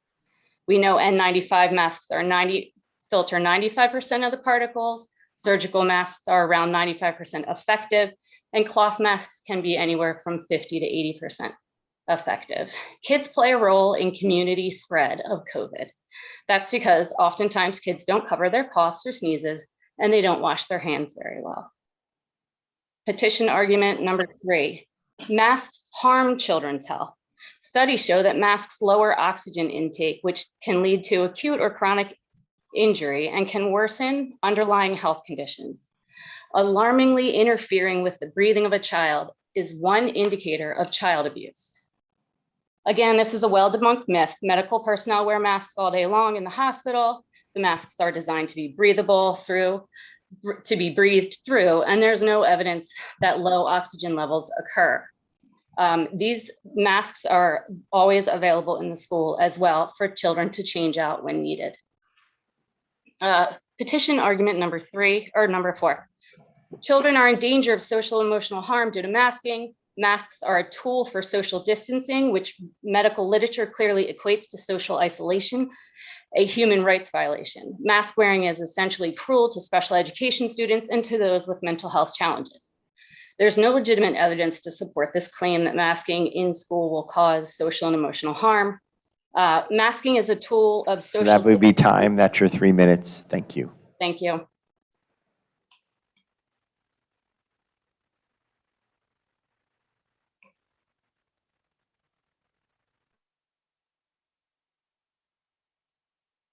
Next person is Gary W. Gary W., please give your full name, township residence, and agenda item you are addressing. Good evening, school board. My name is Gary Walk. I am a resident of East Coventry. I have 5 children, 2 grandchildren, and I have one who is in 2nd grade at the CCDC due to multiple medical and sensory issues. Let me start off by saying I'm one of your bus drivers. I love my job, and it broke my heart not to see my kids' faces this last year with the masks. That being said, it's been brought up many times that it's not the school board's decisions and not the school board's place to mandate the health and safety of our children. It's the job of the parents.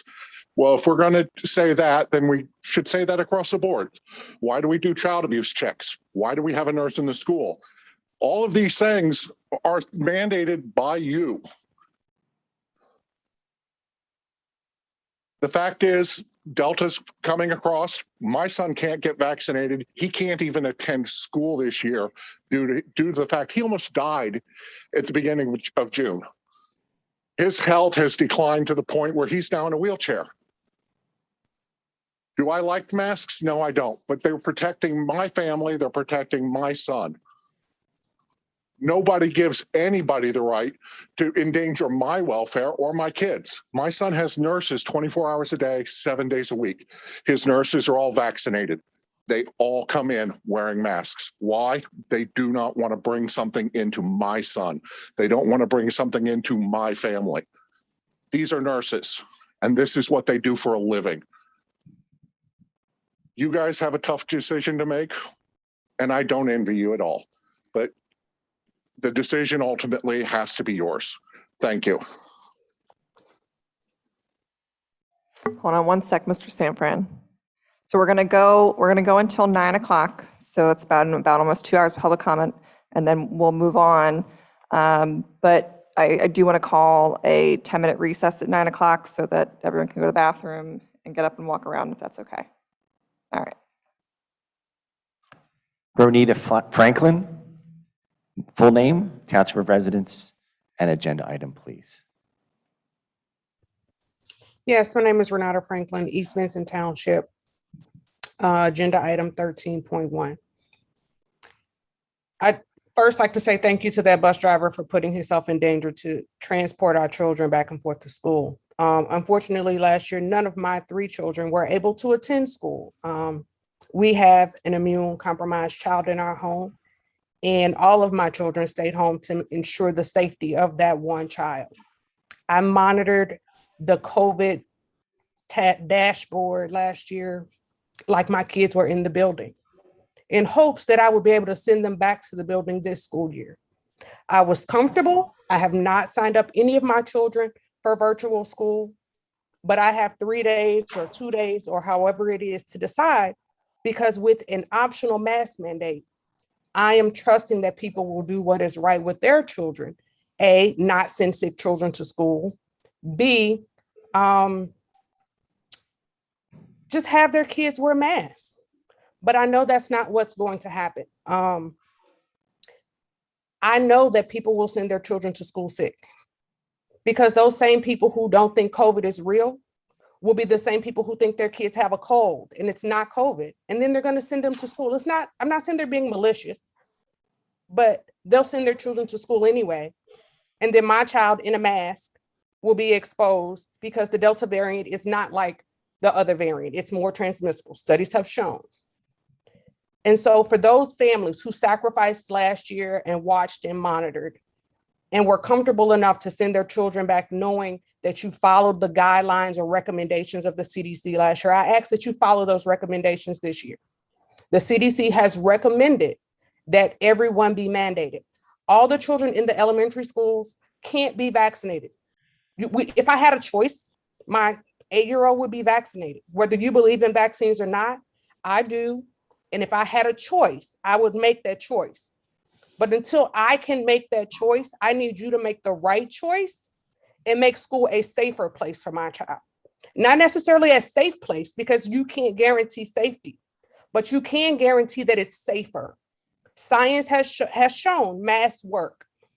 So I'm asking that you make East Vincent Elementary School a safer place for my child to attend school by voting that masks be mandatory for all children and all unvaccinated adults. If you can't get a vaccine, you should be wearing a mask. And that's what I'm asking the school board to do. Mandate that if you cannot prove that you have been vaccinated, that you are required to wear a mask within the buildings. I understand outdoors is different. Science has shown that, there's more flexibility when outside. So I'm not saying outside at recess, at gym, but in the building, masks should be mandated. Thank you for your time. Thank you for your service.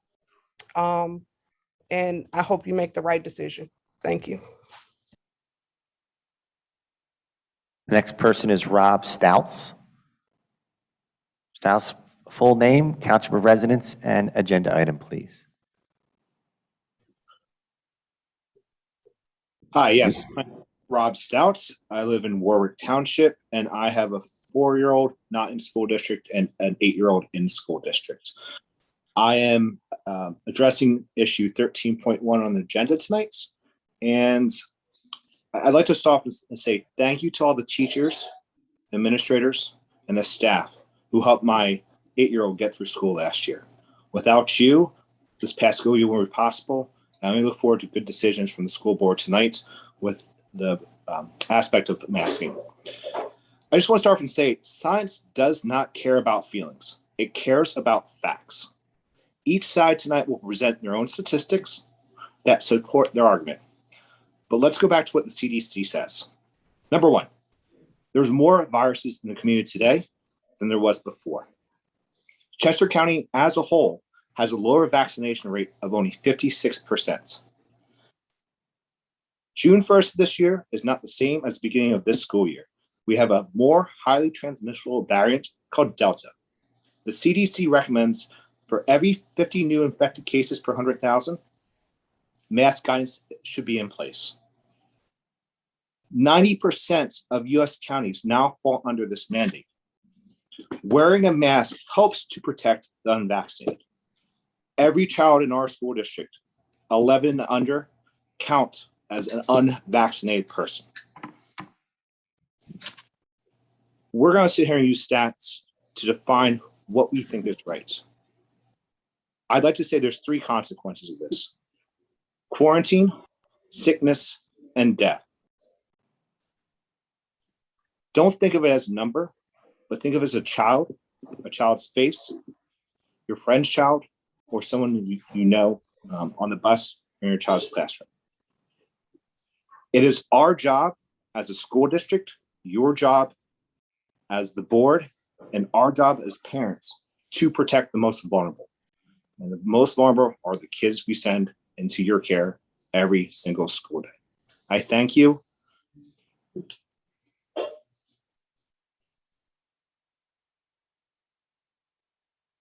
Next person is Sarah. Sarah, please give your full name, township of residence, and agenda item.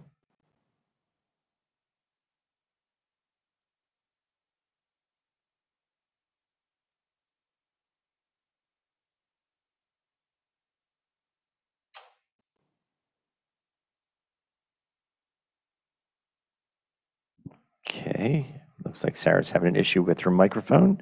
We'll move on to Ashley's iPhone. Ashley, full name, township of residence, and agenda item. Hi. Oh, sorry. Hi, my name is Ashley Bonney. I live in West Vincent Township.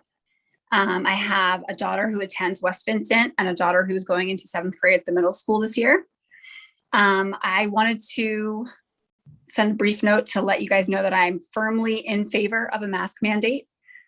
Delta has completely changed the game, along with people who deny science. Those two things have left no choice but to protect our children in every way possible.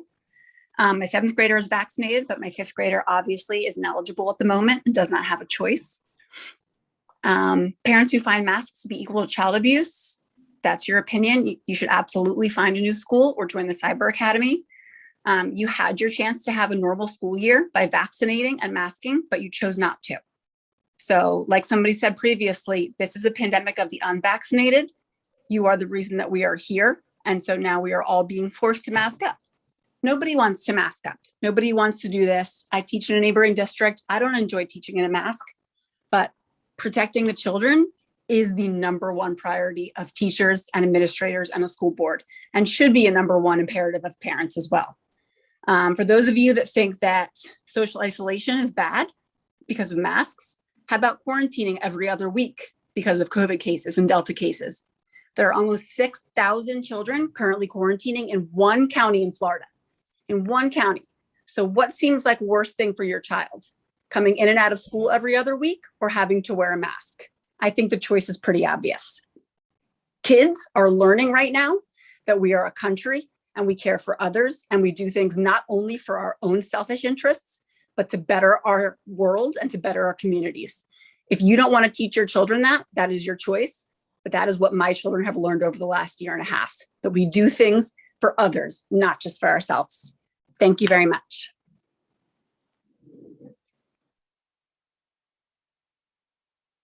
Next person is Jessica Burkholder. Full name, township of residence, and agenda item, please. Hi, can you hear me now? We can. The sound of the year. So, hi, my name is Jessica Burkholder, East Coventry, and I'm talking about agenda item 13.1, which I believe is the masks. Thank you for giving me this time and the chance to speak. I'll simply use this to ask a few long-ended questions. First off, did we forget that we require students to have certain provisions in place if they want to attend schools? For example, when enrolling a child into kindergarten, we need to provide proof of vaccination. And I'm not saying this in terms of requiring vaccinations, but I'm wondering, how does that change with what's being asked of everyone today? If children are required to have certain health codes or requirements when they enroll in school, then why is that being changed for the proof of COVID, especially with we haven't been required in the past. We've never lived through something like this. We've never had a pandemic in our entire lifetimes. We grew up without the challenges that our children are facing. However, if you ask your child, at least I've asked mine without coming across as giving them any kind of position on whether or not a mask is bothering them, they don't have an opinion about it. They just wear them. To school, from school, if they're around friends, it doesn't seem to bother them. It bothers us as adults because we grew up without them. So I'm wondering how this changes without being asked. I couldn't attend tonight in person because as a person who is immunocompromised, but I also have 2 children under 12 and I didn't want to bring COVID home to them potentially. Knowing that we wouldn't require masks today in the room, I'm wondering if I'd be able to attend a meeting in person during Delta or future variants of COVID. And most importantly, I guess this is an open-ended question to the board. What's the plan going to be? If we're not going to require masks, if we're not going to even require vaccinations or ask that plan in the future, what is your plan? What's going to be the plan for the school districts? It's not going to be requiring kids to stay 6 feet apart because children don't do that. Kids don't keep their hands or their faces clean. They do sneeze, they do cough. What is going to keep my child safe so that I'm not putting them into the hospital, so that I'm not worried about what happens to them when they come home. I had COVID. As an immunocompromised individual, I can tell you I have long COVID, and it scares me to death. What could happen to my 7-year-old, to my 3-year-old, to any child within this entire district or in the entire United States. Any child that catches this is terrifying and completely heartbreaking. So I would love to hear from the school board, what's your plan if a child in OJR catches this, and how would you? That's 3 minutes. Thank you for your comments. Thank you.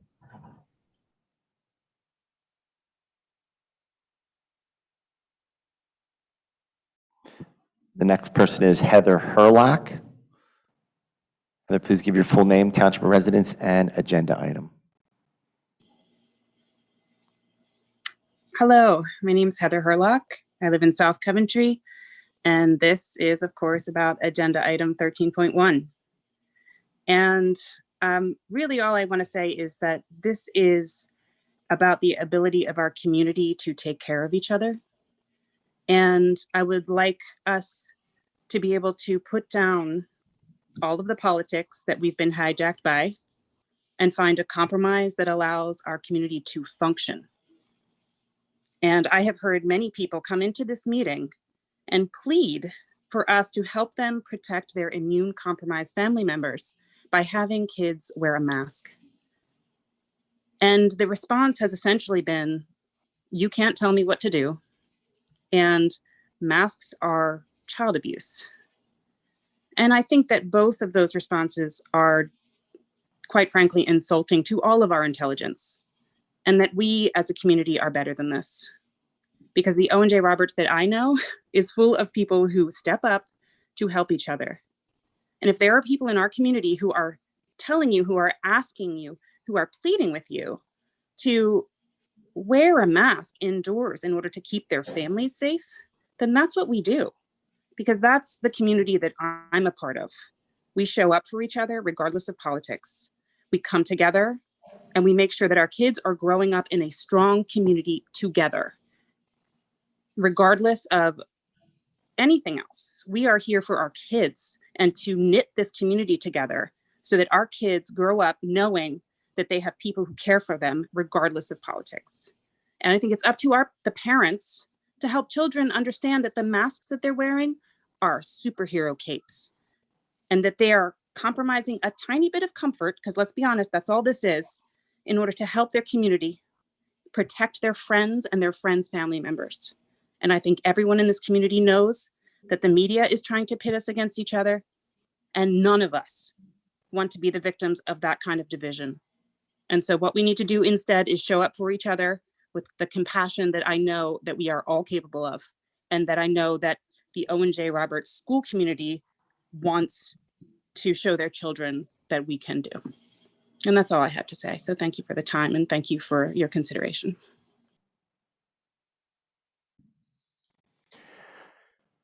Sarah, please give your full name, township of residence, and agenda item.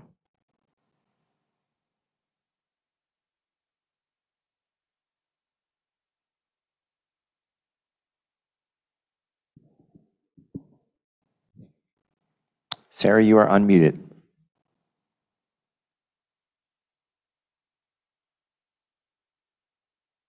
And Sarah's not there.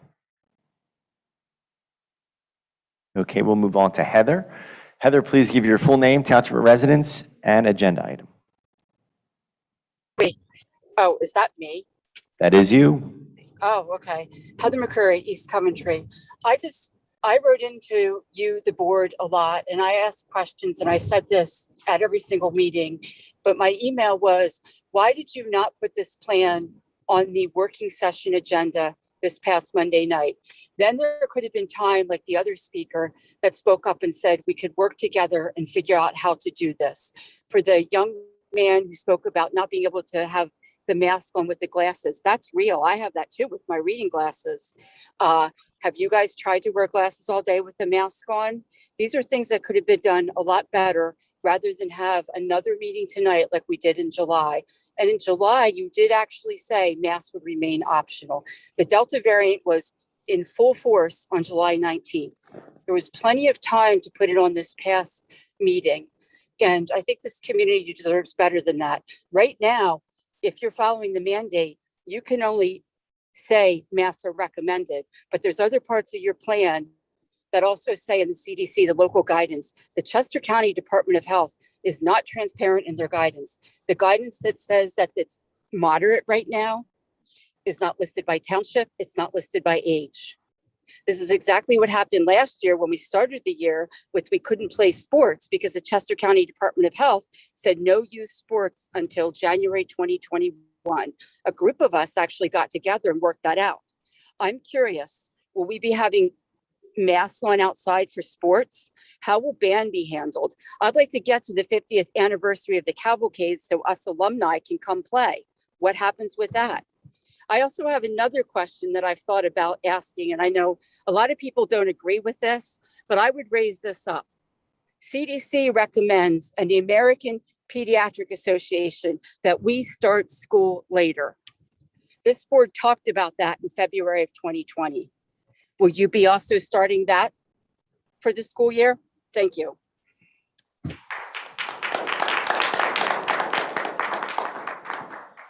We have Amanda. Amanda, please give your full name, township of residence, and agenda item. Hi, my name is Amanda Riddle. I'm from East Coventry, and agenda item is 13.1. I'd like to say thank you to everyone who's spoken up in favor of mandating masks for our children. I just wanted to say I have 3 boys attending French Creek. I truly believe that it is in the best interest of our community to require masks. One of the things I would like to point out is I think it's great that there's a lot of parents who are on the other side who said that if they were optional, that they would opt to send their kids with masks. That's really great to hear. However, we do have an entire faction of people in our community who don't believe that this is real, don't believe that this is killing people. And those are the people that are going to send their kids to school without masks. So those are the people I need to protect my kids from, and that we need to protect all of our kids from. As long as they are going to be sending their kids to school with my kids, we have to mandate masks. It's the only responsible thing to do. I'm sorry, but that's just the bottom line. There's people that are based in reality, and there are people that are refusing to believe what is real and what is happening for the past 2 years. And that's all I have to say. But thank you for your time.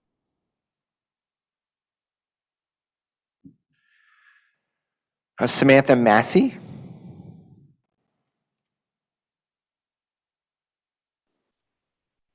Hi, my name is Samantha Massey, and I am from East Vincent Township. And I want to speak to agenda item 13.1. And actually, I just have a question, and I'm throwing it out there so that, the board thinks about it, because my understanding from what I've seen and read with the whole health plan is what exactly is going to happen if there is no option for online learning for kids that end up getting quarantined? Because you full well know, masks or no masks, and I'm not talking about either side of that, somebody's going to come down with it and somebody's going to get quarantined. What's going to happen for the kids that are going to have to be quarantined and sit around them and whatever? How's that going to work? Whether they're vaccinated or unvaccinated, have to get tested or not, there's going to be a certain amount of time that they're out of school. How's that going to work?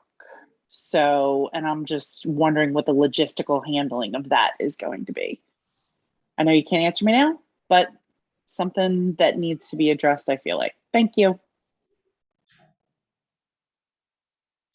Mr. Kochig, please give your full name, township of residence, and agenda item.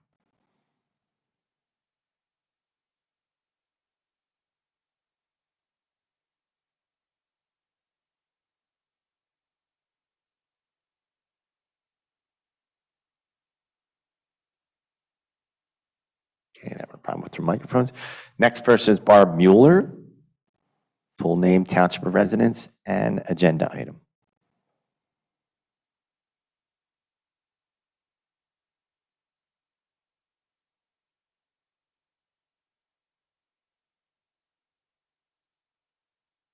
Okay, they are not there either. Next person is A. Nar.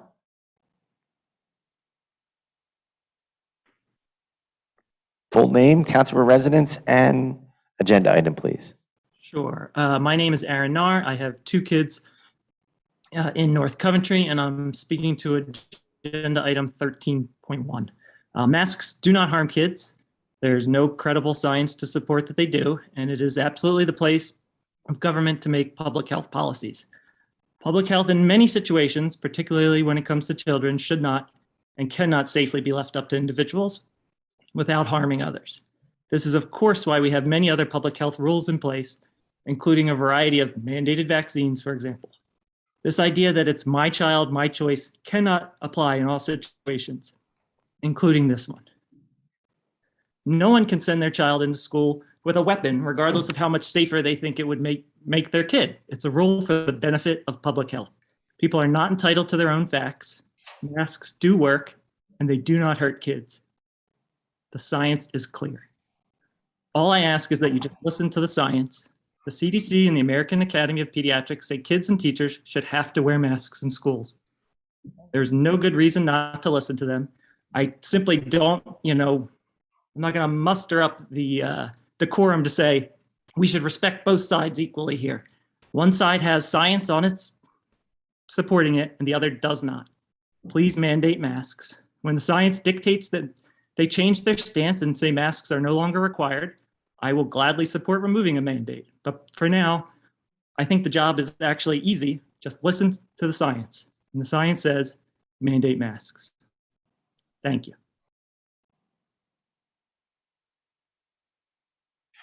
Kyle Hess. Full name, township of residence, and agenda item, please. Hi, I'm Kyle Hess. I'm in East Vincent, and I'll be speaking to 13.1. I don't really have anything new to add other than just to speak in support of those asking for a mask mandate. It would be ludicrous of us as a community to think that we somehow know more than the experts and institutions that our country has created, and that is saying clearly that masking should be happening for everyone inside of our schools. So we just want to ask you to mandate masks so that everyone can come back to school safely. Thank you.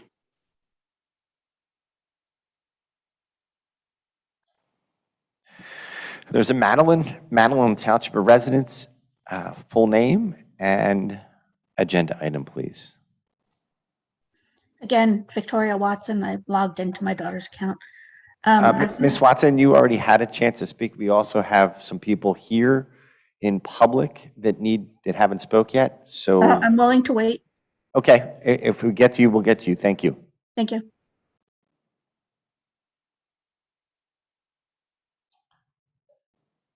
I'm going to take. My name is Jeff Brand. I'm a resident of Warwick Township. I want to speak on 13.1. I didn't come prepared tonight. I just have a couple of observations after hearing so much on both sides that you've had to endure here. The most impactful thing that I've heard tonight is that the same people who want you to mandate masks for our children seem to be many of the same people who are eagerly waiting for the vaccine mandate. An injection that is not a vaccine, but is actually an experimental medical procedure designed to manipulate our God-designed DNA. And more importantly, despite what those parents are hearing on CNN, CNBC, MSNBC, ABC, and NBC, this quote-unquote injection has absolutely not been proven to be effective long-term or proven to be safe long-term. Yet despite that, they are still eager to inject their kids. And finally, another observation for you, and finally, if you think this decision before you tonight, whether to mandate masks or not is difficult, just wait until you have to face this same community when the debate about whether to mandate vaccination begins for its coming. Thank you.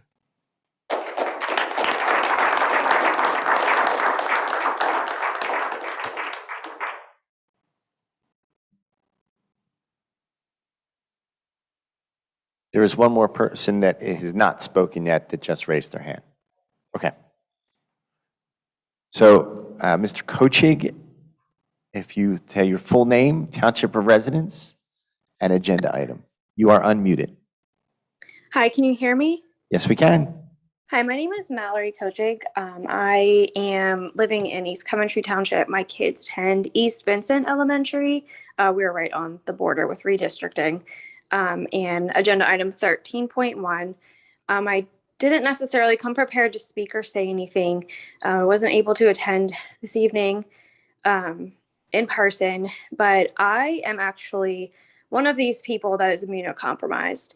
I'm a parent of 3 children, 2 of which are in the district, and I have 2 autoimmune diseases that put me in the hospital multiple times and almost killed me twice in the past year and a half. It breaks my heart to see these allegations against these parents who don't want their children in masks and say that you're putting all these people in danger and that they don't care. And that's not true, because I am one of those parents that doesn't want my children masked all day, every day. And I am immunocompromised. And for someone to say that them getting COVID could be a death warrant, it could honestly be that to anyone. We don't know. Every person's body is different. My entire family got COVID. I was the only one that didn't, and we all lived together. So find science that makes that make sense. Every person's body is different, and I respect every person's autonomy and their personal choice. I think that every single parent has the heart to love their child and do what's best for their child ultimately. But I also believe that we do need to make the right choices that affect other people. Before COVID, if someone I knew had the stomach bug, I would not send my child to their house. I would make that decision. I would not make that person keep their child at home to keep me safe. I am responsible for my health, just like everyone else is. So I just wanted to kind of speak up a little bit as someone who is immunocompromised, but as someone who doesn't send their kids sick to school. I keep my kids out of school when they're sick, probably overboard. So that allegation also is incorrect and almost infuriating, because that's not true. And I think that we all need to look inside a little bit deeper and realize that we are just all trying to do the best that we can, be a little bit more kind, and stop pointing fingers at everyone else for your own personal health choices. Thank you. All right, thank you. We are going to take a 10-minute break. We're going to return at 9:10, and we're going to move on to our board committee reports.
They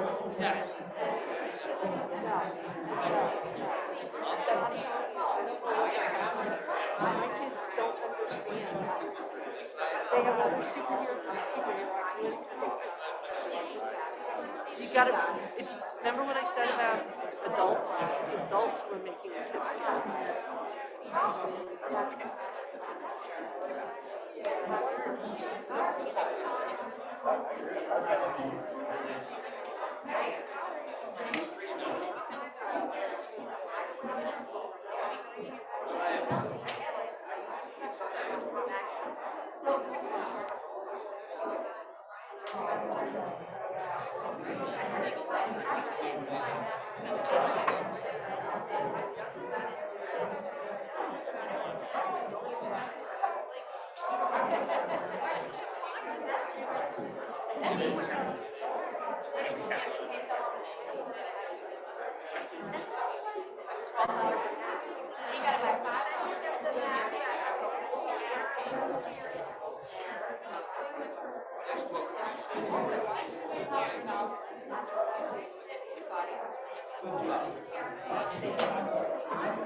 Sorry about that. I get it.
At one time, now it's down to 218.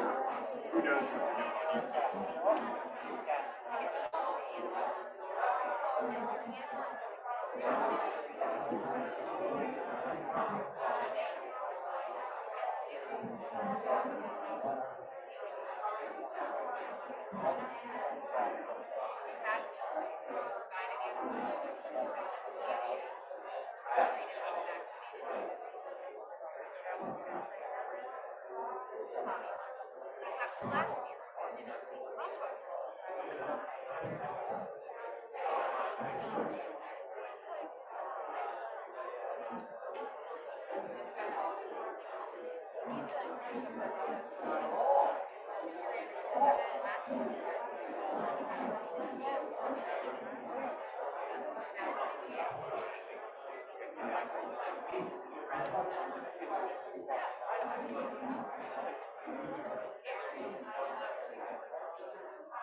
All right, it's 9:10. We're going to start our meeting up again. We're going to move on to item 6, which is board committee reports. Item 6.1, working session. A working session was held on August 9th, 2021 at 6 p.m. The following committees met at this time: Curriculum and Special Education. Item 6.2, Finance and Buildings and Grounds Committee. Thank you. Good evening. Summer maintenance work and facilities deep cleaning remains in process. A board facilities readiness tour is scheduled for Monday, August 23rd, 2021 at 10:30 a.m. A board working session is scheduled September 13th, 2021 at 6 p.m. in the high school LGI and via Zoom. Expect public updates on the following committee items: the Giza Project and Audit, District-wide Service Center, the O&J Roberts School District East Coventry Township Shared Use Agreement. All are in progress and all remain on schedule. Tonight's committee voting action items as presented. Agenda item number 7, approval of recommended routine matters. 7.2 through 7.8, acknowledgement of financial reports receipt for the months of May and June 2021. Agenda item 8.1, approval of routine matters. 8.1, acknowledged receipt of gifts and donations as of August 16th, 2021. Agenda item 9.1, approval of routine matters. 9.2 through 9.4, approval of bills for the months of May and June 2021. New business as presented. 13.3, approval of addendum to the G&L agreement for school pupil transportation. 13.5, ratification of an independent contractors agreement. 13.9, approval of professional services, all is presented. Thank you, Madam President. Thank you. Item 6.3, Chester County Intermediate Unit. The Chester County Intermediate Unit last board meeting was actually before our previous one, and our next meeting is on Wednesday, August the 18th at 7:30 p.m. Those who have students in the TCSH Pickering will be interested to know that at that meeting, the board will be voting on the health and safety plan for the CCIU, which affects all of their programs from TCSH to adult programs and preschool programs. I know everybody's interested in what does the masking say, so I'll give you the short version. The proposal from the administration is to link it to the CDC defined community spread definitions and make masks optional at low, but required in moderate, substantial, and high. Thank you very much. All right, item 6.4, Curriculum and Special Education Committee. Hello. The Curriculum and Instruction Committee met at the August board meeting 8/16 and we had a working session. I'm sorry, this is the 8/16. This is our report out. We had a working session on August 9th where there were 3 items that we covered: classroom libraries, technology, and the Cyber Academy. Dr. Monahan spoke about the funding provided for classroom libraries and how resources are chosen for elementary classroom libraries. Most books are from the 100 Book Challenge program for the American Reading Company, and additional books from the school budgets are selected from publishers' lists, from school library lists, or from Scholastic. Parents who have questions about classroom libraries were encouraged to contact their child's teacher. Regarding technology, Mr. San Francisco provided an update about the technology available in classrooms and the devices going to students this year. All students in grades 7 through 12 have Chromebooks, and students in grades 7 and 10 will receive new devices this year. Chromebook carts are available for grades 5 and 6, and students will continue to use Google Classroom for grades K through 8 and Canvas for grades 9 through 12 for their learning management system. He also noted that some replacement projectors will not be available to the school until later in the fall. And then finally, Ms. Sealy reviewed the current enrollment in the Cyber Academy. K through 6 enrollment was reopened and will close this Wednesday, August 18th at 3 p.m.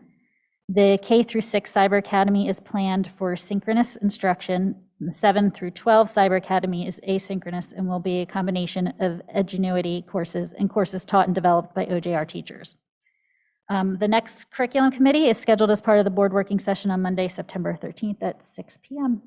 That's it. Thank you. Item 6.5, Legislative and Policy Committee.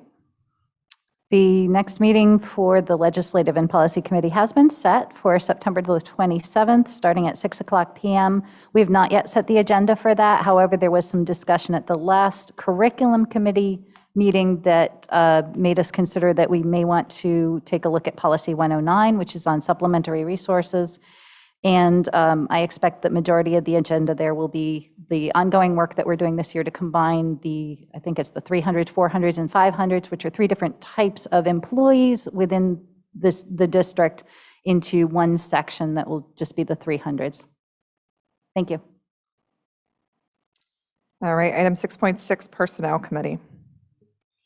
Personnel Committee hasn't had a chance to meet yet, so but we did welcome our new HR director, who has now officially started in there. And as you can see by the 12.1 through 12. I don't know, we're doing a lot of hiring, and it's routine stuff right now.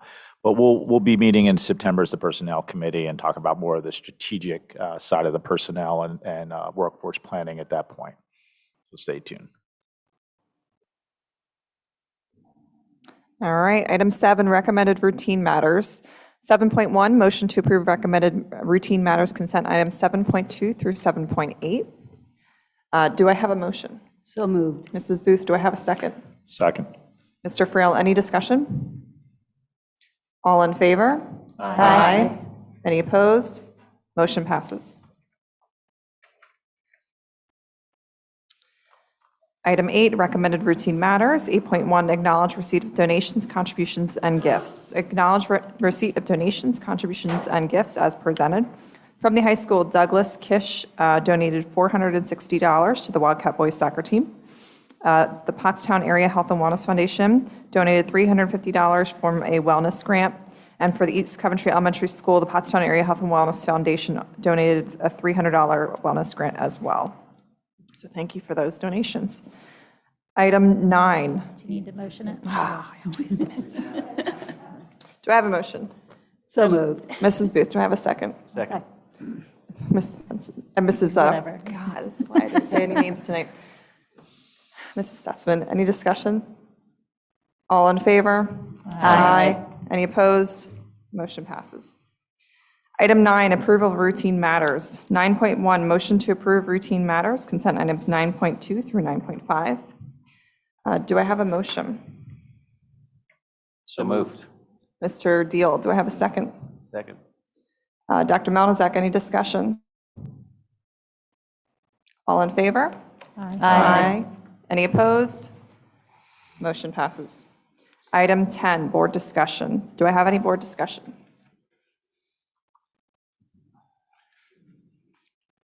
No? All right, we're going to move on to item 11, old business. Mrs. Crumrine, do we have any old business? Madam President, there's no old business. Okay. Item 12, new business approval of personnel matters. 12.1, motion to approve personnel matters, consent items 12.2 through 12.16. The board will make a motion to approve the following personnel matters, which are items 12.2 through 12.16 as action consent items. Any approval of appointment of personnel under these action consent items is expressly made contingent upon the district's ability to conduct and/or participate in the related program and/or activity in light of the ongoing COVID-19 pandemic.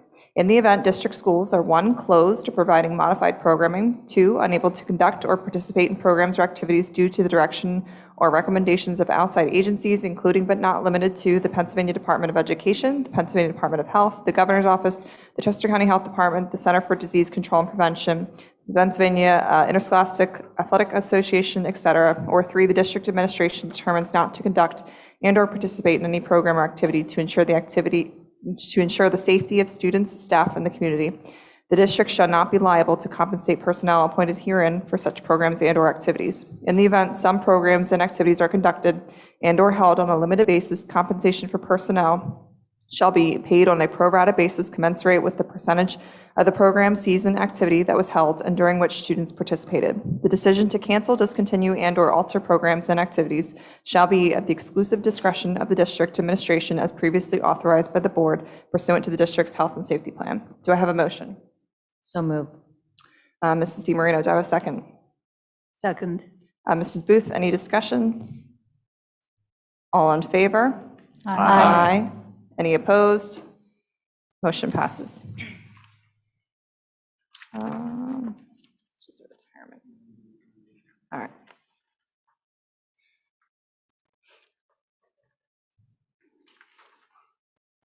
All right, item 13, new business. 13.1, approval of updates to the 2021-22 Health and Safety Plan.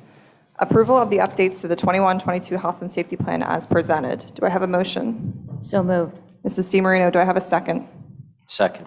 Mr. Deal, any discussion? Yes. I'm just gonna say something. No, everyone's Go probably ahead. want to say something. So I just wanted to start out by saying that I am not here to argue the effectiveness of masks or vaccines, et cetera. I don't have a medical background, and I rely on our local experts. My children that are able to will be wearing masks this school year and have worn masks indoors all summer per the recommendations and in conjunction with our children's healthcare providers. I do believe, however, that it is important to give parents options when we have the ability. At this point in time, this health and safety plan is the recommendation that Dr. Stout has developed while in consultation with the Chester County Health Department. They meet twice a week and are keenly aware of our county and our district's health. The health and safety plan, just like last year, is a fluctuating document that will change when necessary or when guidance changes. And Dr. Stout has the ability to make these changes immediately. At this point in time, no higher governing bodies have mandated masks for public school. It is a recommendation, and the district is following suit and recommending this as well. I also just wanted to comment on that. Back in February, when we brought Dr. Stout on, I was very pleased to vote yes for him because I'm confident in his leadership, and I feel like this plan that he has developed encompassed a very wide range of people's beliefs and feelings about how to keep their children safe in school. And this was a compromise, and no one likes all of it. That's just going to be the way it's going to be. And I'm confident that, we are following the recommendations by allowing people to choose whether or not they want to put a mask on their child. We have to learn to live with COVID-19. Someone mentioned the Delta variant is here and the future variants. And I think that we need to be recognizing that this virus is here forever, and it's going to be among all the viruses and infectious things that children are going to be carrying, and it's going to be forever now. And luckily, in this case, it is wildly disproportionate how much the risk is to elderly people than it is to children. And so the burden on children to go to extreme measures to be safe is just not fair to them.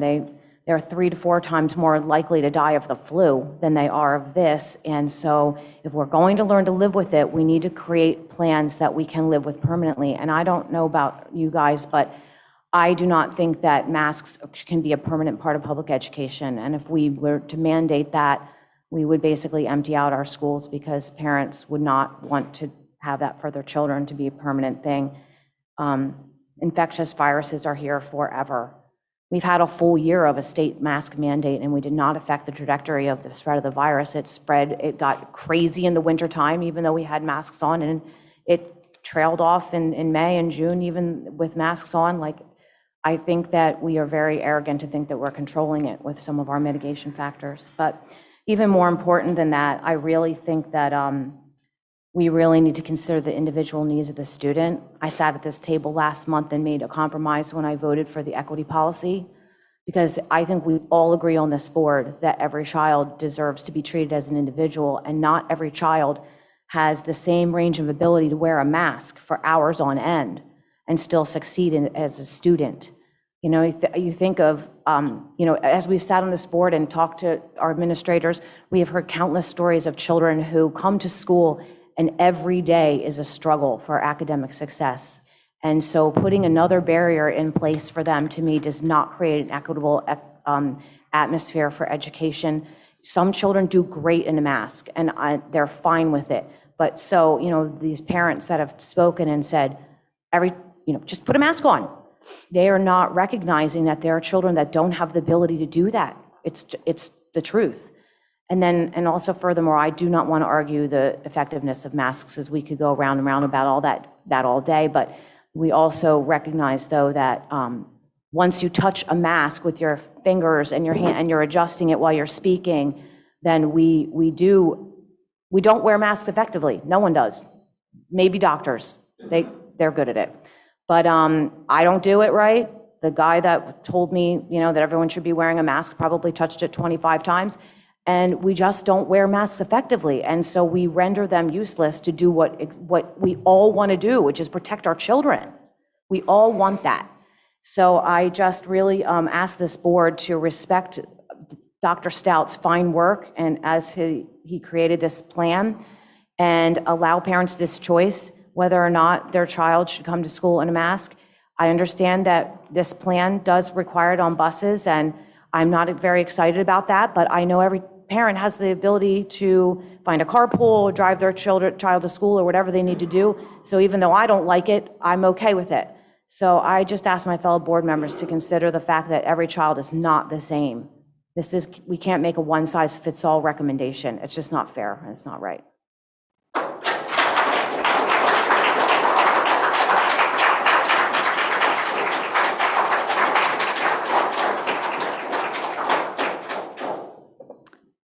I would like to add just my thoughts on this. I have shared this with Dr. Stout, and this is by no means a reflection on Dr. Stout and what he's putting forward. I very much respect what you've put forward and the hard position you are in, and that we are all in. And the reason we're in this position is because the people who should be making these recommendations for us are putting it on us, and we are not the health experts. For me, my vote for or against this is simple. We all agreed from the start that we wanted the same things. We want to make sure that we have kids in school, that we provide them a safe space, and that we would follow the recommendations of the experts. That means the CDC in this case, or the Chester County Health Department. Chester County Health Department is letting us decide, so that defaults to the CDC.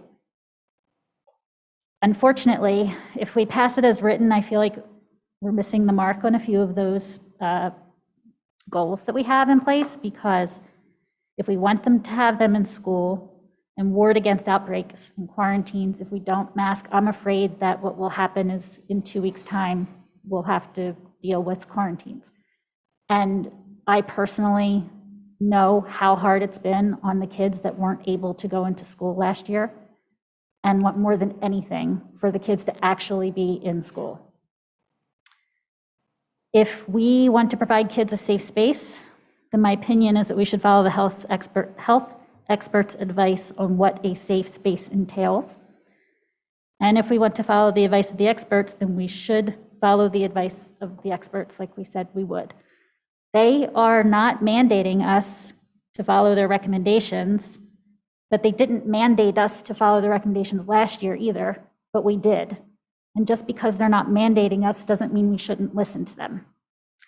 They are very clearly telling us that they are recommending masks. And I want to just bear with me. Their report, if you look in the summary at the top, the language is that due to circulating highly contagious Delta variant, CDC recommends universal indoor masking by all students age 2 and older, staff, teachers, and visitors to K through 12 schools, regardless of vaccination status. Great, so we can take that wording and tell everybody that we want to recommend masks, because they are recommending masks. If you go further and actually read through their report, they go on to say that what they are most worried about is having kids in school. And because of the increasing cases of COVID nationally since mid-June, driven by the Delta variant, protection against exposure remains essential in school settings. Because of the highly transmissible nature of the variant, along with extent of mixed of vaccinated and unvaccinated people in schools, the fact that children under 12 years of age are not currently eligible for vaccination, and low levels of vaccination among youth aged 12 to 17, CDC recommends universal indoor maskings for all students, visitors, and teachers, regardless of vaccination status. They tell us that we should work with local public health officials to determine additional prevention strategies, in addition to masks. They're not just recommending masks, they're saying you should be masked, and then if you want to figure out additional physical distancing, implementation of screening tests, et cetera, in addition to wearing masks. They go on to talk about prevention strategies. Number 1 is promoting vaccination. Number 2 is consistent and correct mask wearing. And they go in to talk about indoors, everyone should wear them. Outdoors, they don't necessarily have to, but that they should if there are a lot of people. They give about exceptions who cannot safely wear a mask. They also offer that schools should provide masks to those students who need them, such as students who forget to bring a mask or families are unable to afford them. They further go on to talk about food service and school meals, and staff should wear masks during meal preparation and service. Students should wear masks when moving through the food service line. They talk about research and physical education, and universal masking is recommended during indoor physical educational resource. I'm only reading this because if you don't go through that and actually read it, then you're missing the fact that they very clearly are telling us what to do. And so therefore, I'm just going back to what I always said from the very beginning. I am not a public health expert. I am a mom. I have opinions, but my opinions are not based on public health expertise. And therefore, I'm going to listen to the experts. And if the experts are saying we should be wearing masks, then that's what I think we should be doing. Plain and simple. Thanks, Lydia. And I'll take kind of the opposite side of that coin, because I believe we as a board have been here before. If we go back to November 16th, 2020, we had a similar discussion about maintaining our hybrid instructional model at all levels of instruction. The recommendation of the CDC at the time was to move everybody to virtual because of concern around the Thanksgiving and Christmas holiday. And after a nearly 3-hour and 15-minute board meeting, we took a vote where the board split 6-3, largely on the basis of the data that we saw in our own schools. having had the school year start virtually, and then we transitioned to that hybrid model, so we had data, and we said we would continue in hybrid until the data in our own schools would move us to a different direction. The governor at the time stated that he would not be issuing any further guidelines or mandates regarding the instructional model. I believe it was the very next day, the governor of Pennsylvania and the Pennsylvania Secretary of Health issued a mandate, complete with requiring us to sign an attestation statement that essentially required us to move back to virtual instruction or risk losing all winter sports and extracurricular activity. Let me tell you, I was angry. I would use a different term, but we're at a public meeting. I was angry that the governor would act after assuring us that he would not. But the realization then set in with me that we were never really under local control. We operate under one of the most regulated environments that I've ever experienced. We're a local school board operating a government school. As much as I may have disagreed with the order from the governor of Pennsylvania and the Secretary of Health, it was obvious that their right to mandate such an action was there, and we had really no choice but to live by that mandate. So let's go to current day. This current recommendation from Dr. Stout includes both the recommendations and orders from the CDC. Masking in the school is a recommendation. The need to mask on school buses is an order. The proposed health and safety plan mirrors the language from the CDC on indoor masking, and it obeys the order from the CDC on masking on school transportation. The governor, Secretary of Health, and the Chester County Health Director have all deferred to the CDC. So I'm left wondering, why wouldn't these respective authorities simply mandate masking for all students and staff in our schools if they deemed it essential to public health? Well, why don't we listen to them? Let's start with U.S. Representative Chrissy Houlihan, who on Friday at a town hall last Friday, August 13th, addressed the issue about federal and state governments and their ability to mandate masking. Houlihan added that while it may seem simple to make the state or federal mandates around masking, our nation's traditions around individual freedoms make the matter less simple. She said, quote, "It's frustrating that we don't have leverage at the state and federal level, but we're having conversations at both levels. It's a complicated part of our freedoms in this nation." What about Governor Wolf? Friday, August 6th, CBS Philadelphia covered this and quoted Governor Wolf as saying, "I think the school districts in Pennsylvania have to decide what they want to do," Wolf said. "The CDC guidelines say strongly recommend that schools do that. They're not mandating it, and neither am I." The governor said the Commonwealth's Department of Education would soon be issuing recommendations, but not a mask mandate.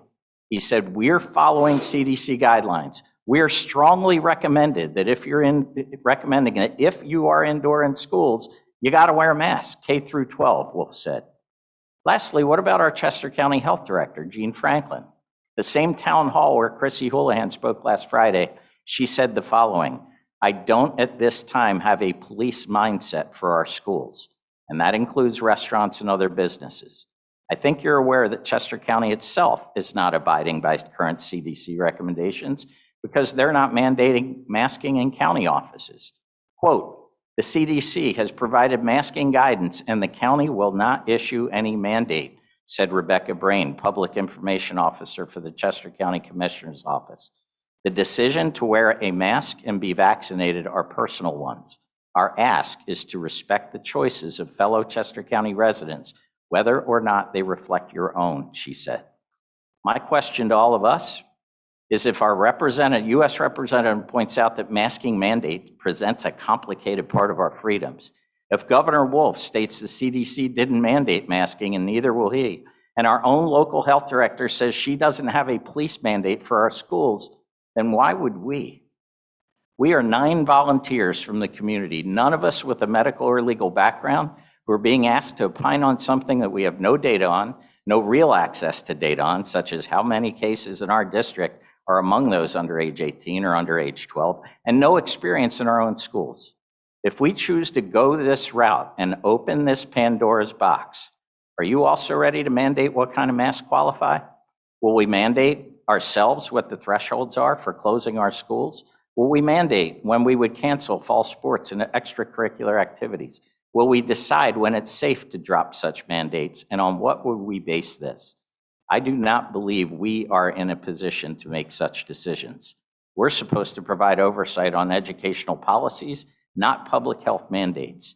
If we choose to oppose the proposal forwarded by our administration, I believe we begin a journey into an uncharted health and legal waters while allowing those who really have that responsibility to defer these important decisions to a body that neither has the competence nor the experience to do so.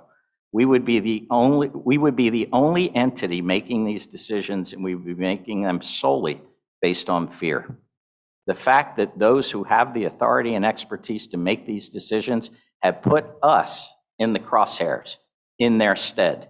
They have laid the bait and are waiting for us to walk right into their trap. I refuse to take the bait. Unless they choose to change their positions as they did 10 short months ago, I'll stick with Governor Wolf's view. They're not mandating it, and neither will I.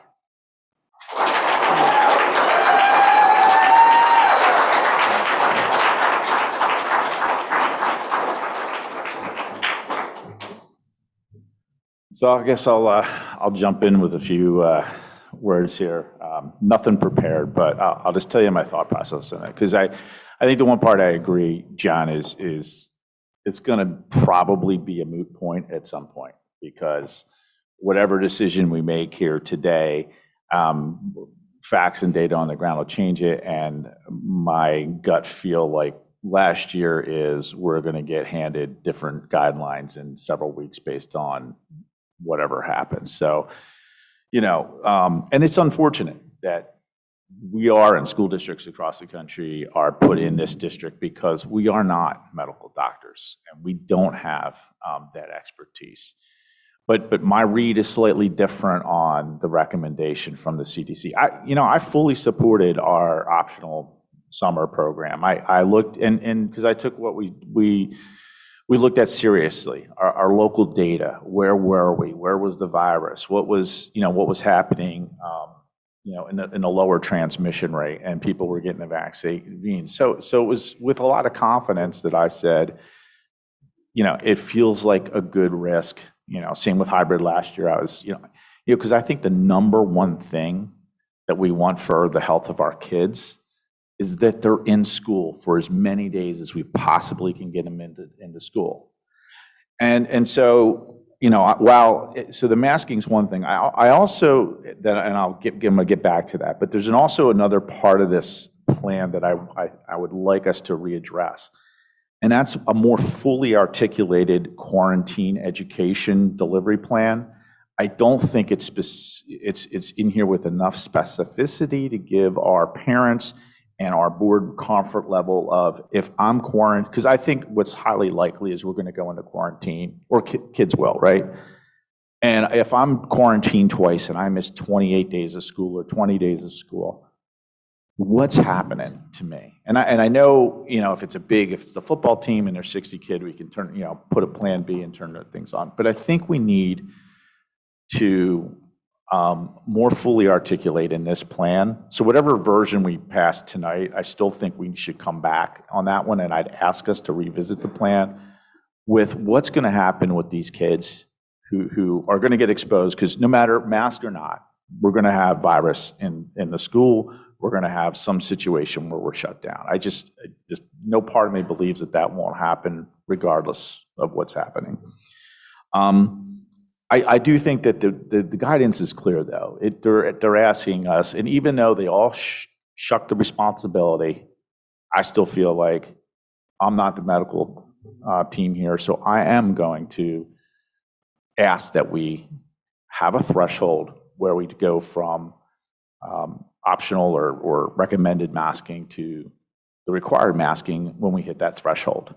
And I think we should follow what is written in the CDC guidelines. I also think, I am persuaded when I was out and I'm vaccinated and somebody else isn't vaccinated who chooses not to be. That's fine, right? I mean, that doesn't offend me at all. But every single child under 12 has no choice. You don't get the choice of whether you're vaccinated or not. And you're going to be in a room, and because you're required to come to school, you're going to be in a room where we're increasing the exposure. And the science, if I follow the science and the data and what it says to me, and when I see what's happening in Florida and in the South, I'm highly concerned that we're going to be in a situation where we're going to increase the spread. It's going to go to kids who have zero choice of whether they're vaccinated or not, and we're exposing them. And I think we'll be less days in school, in class, and learning. And I think the most important thing for our kiddos is that they're with their friends, they're in school, they're having interactions, and anything that we can do to mitigate the rate at which this virus spreads, the amount of virus that we get into our school district, I think we should do it. And that's why, my wish is that we put a threshold that follows those guidelines and saying, hey, at low transmission, fine, we're going to be recommending masks. At a high transmission rate, we're going to be requiring folks to wear masks and take those other mitigation steps to ensure our kids stay in school, stay with their friends, and become educated. I do look in the things that the local data does concern me. Because if you go into Chester County right now, under 19 years old is 26% of the last 7 days infections. 0 to 9-year-olds are almost 10% of our infections in the last 7 days. That's significantly increased from the last day, and that's on Chester County's site right now. That's a significant increase. And if you look at I think the best predictor of what could happen here is as you look at schools who have already started in the South and have, enormous spread quickly, I think the less mitigations in place, the more likely that is, the more time that's going to be lost, and we're going to be in a position. I also think we got to think hard about the Cyber Academy. We have an obligation to deliver for parents on either side of this. So whether we vote for mask or not mask, I think there's some parents who are going to feel uncomfortable. And we gotta make sure that cyber enrollment and that cyber is there for probably parents on both sides of this argument, so that the education is delivered and is delivered in a way that whatever we decide today or whatever we decide maybe in 30 days from now, if it's different or if it's mandated to us, which I highly suspect it will be, and we're all gonna take this vote on the chin, and 2 weeks later we're gonna have it all mandated to us. But I think that's likely going to come down the line, and we have to give our parents options on these cyber programs. So back to where I would ask us to revisit is, I want us to come back, and I want a plan that has that threshold. So my recommendation is masks for that substantial and high. I want a fully articulated quarantine education delivery plan that's more specific, and I can understand as a board member, and I think parents can understand what happens. I'll be honest with you, as I heard tonight, and as I think about this quarantine, I am persuaded, I don't know how we do this, but at no point do I want to have singled out kids, regardless of what reason that is. So whatever we can do to mitigate that, my status, whether I'm vaccinated or unvaccinated, or I'm this or that, however we treat kids in quarantine or this, that there's no way that we're revealing or treating sets of kids differently, because I think that's a real issue especially with kids in this age group, that they don't feel different or excluded or singled out or identified in a certain way. So I think we have an obligation to, just so we can maybe revisit that a little bit and understand if in fact there is inadvertent, and I don't think that's the intent by any means, but I think if that could be the result, we should make sure we have something in place that doesn't allow that to happen. So for those reasons, I want us to make a motion to amend this motion to put in that threshold for the masking, and then come back within a short period of time and revisit some of these other pieces of the plan and update them once the administration team has a chance to digest it further. Thank you. In your amendment, are you suggesting a level? So my suggestion on level would be to follow that CDC, which I believe is substantial and high. Yeah, it would be similar to what we did last year with hybrid versus virtual versus in person would be, and I think they have it outlined where it would be very high and substantial would be mandated, moderate would be recommended, and low would be optional. So That we're sound at right? substantial right now? I think we are, yes. Right. So we're saying if we do an amendment, we would start with masks? I want the numbers to drive the masking. Right, that's what I'm want, saying. Same, yeah, by the so way. today, if Yeah. we started school today, yes, I would say that would be, masks would be mandatory. Okay. Right. And I agree with that approach because honestly, when I was looking at, the decisions we had to make last year and being required to be shut down in the highest level of community transmission, we all felt pain over that. We did not want to exclude our children from the schools categorically just because community transmission was high. And the only way that I could make the numbers work in my head to keep as many students and as many teachers in the building in a period of high transmission when students are likely to come into the building would be to play every edge we can get in terms of eliminating people who have to quarantine. And the one thing that the Chester County Health Department has given us is the ability that if everybody is masked, then we don't have to quarantine. And I just couldn't make the numbers work without that element in play of requiring people to mask because every student who doesn't have some sort of a medical or mental health exclusion, because I do consider that to be very important for the students who need an exclusion to be able to get that. But for students who don't need that exclusion, to require them to be masked would help preserve our numbers of teachers who would not have to quarantine and other students who would not have to quarantine. And so at that very high level, I feel it's very important that we take advantage of that. But the very lowest levels of community transmission like we had over the summer, I thought it was wonderful to have the freedom of people being able to choose and being able to see each other's faces.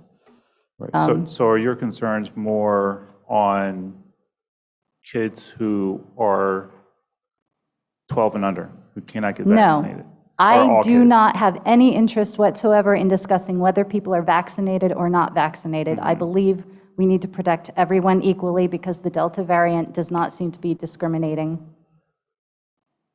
in terms of spread. And if our goal is to keep community spread low within our community and within our district, then we have layered mitigation. And, we talked about our layered mitigation from last year. We're giving up 6 feet and allowing 3 feet to allow more children in the school. We're giving up the hybrid approach of having kids coming in on alternate days so we can have more kids in the school. We're giving up some of our layered mitigation strategies. So the ones that we keep need to be solid. We need to, be very clear on our cleaning. We need to be very clear that our air systems are working at optimal functioning. And I am honestly hoping that we could get a little bit of an update on that, on, whether air filters have been changed, if we have any areas of concern in the circulation systems of our buildings. I think we need to pay close attention to that. I think we need to pay close attention, as others have raised, to how education continues for the students who are forced to quarantine. But I just, in my head, could not figure out a way to protect the community as a whole from the spread without having some form of mandated masking in the substantial and high specifically.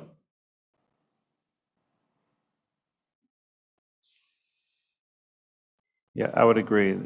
My main concern is with keeping kids in school, along with the health and safety of our most vulnerable kids, right? Because I think we're a little weak, as Paul pointed out, on remote learning in Appendix A.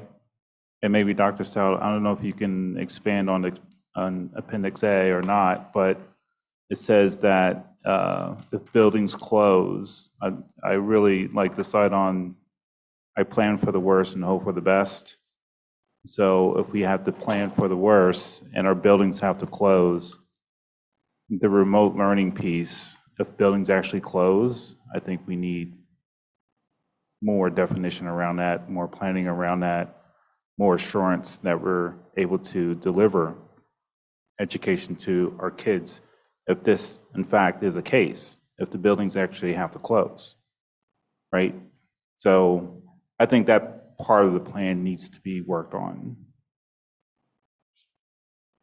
Yeah, obviously, I think from last year when we were in that situation where we did have to close schools and go full remote, that we've proven we have the capability and the infrastructure, the technology infrastructure to provide quality remote learning for students when they're at home. You know, hopefully we don't get to that point, but if Right. we do, I think we've proven that. Right, I hope we don't have to get to that point either, but we need to be prepared in the event that we may. I'm going to back up and ask a logistical question from our legal team and Dr. Stout. It's obvious this board is divided, as is the community.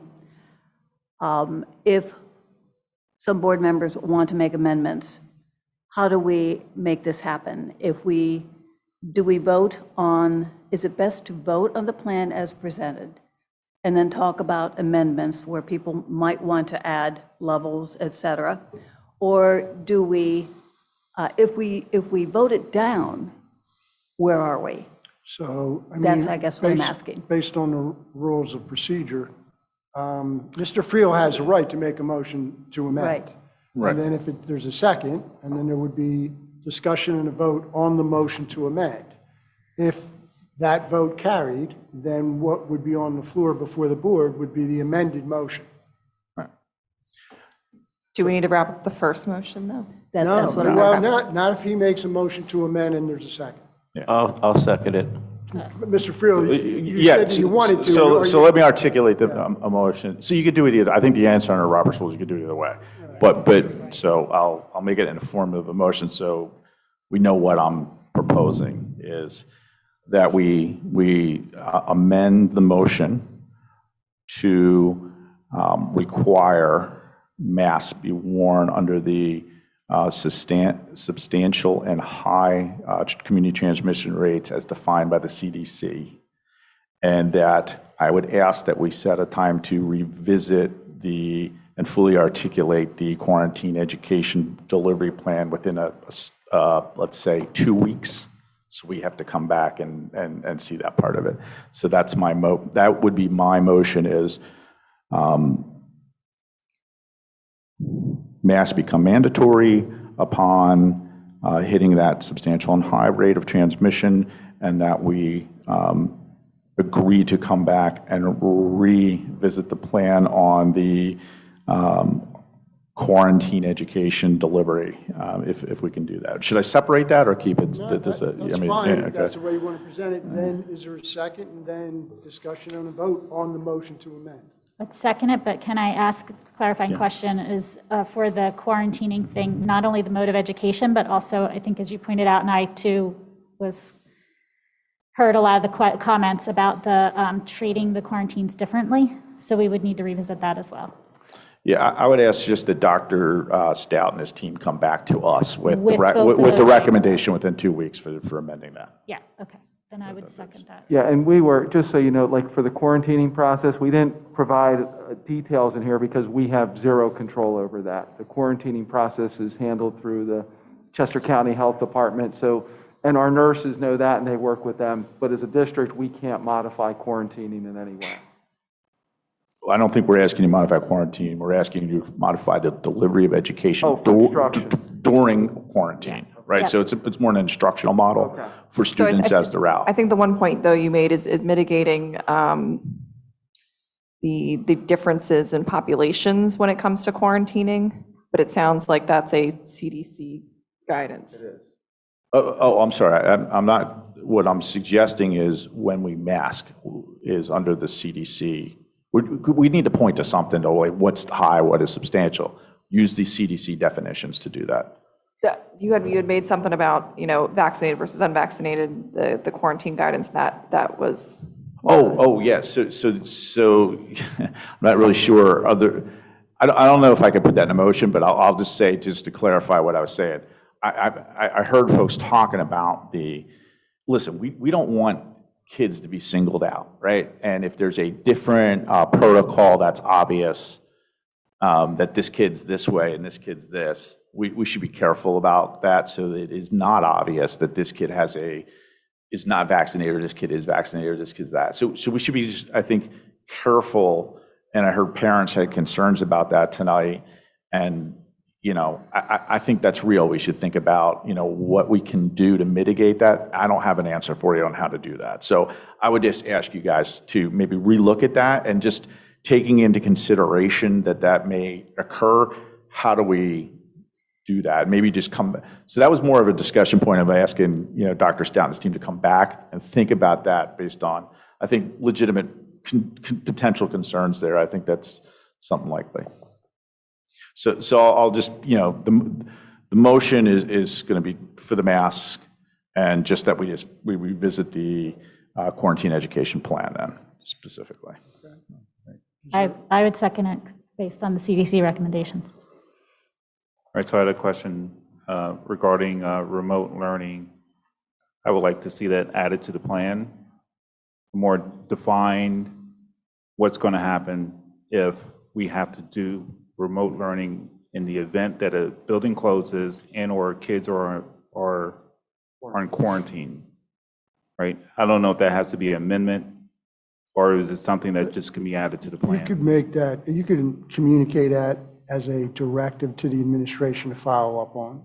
Right. So some of the information that we got last Monday night about technology and utilizing Yep. that, adding that into the plan, that's what you're looking for and what that's Yes, gonna look yeah, like. we know we have the cameras, right? But I would like to see it more spelled out on what we're going to do with kids who are quarantined, and what if we have to close the building?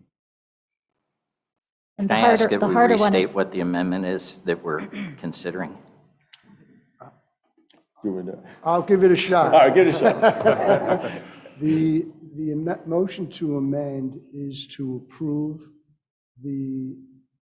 in effect, to amend the health and safety plan as presented by the district administration to include a mandatory masking requirement in the event the community transmission rates hit substantial or high levels as defined by the CDC and reported by the Chester County Health Department.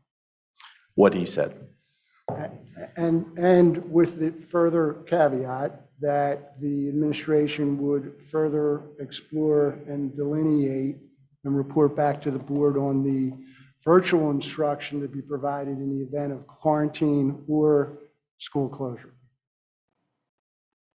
and for that one really quick, the quarantining one is the harder one, I think, than the school closure. Because school closure, we have a model for that. But the quarantining, we've had a lot of questions around that, and I'm not sure what the answer is. What do we do when kids are?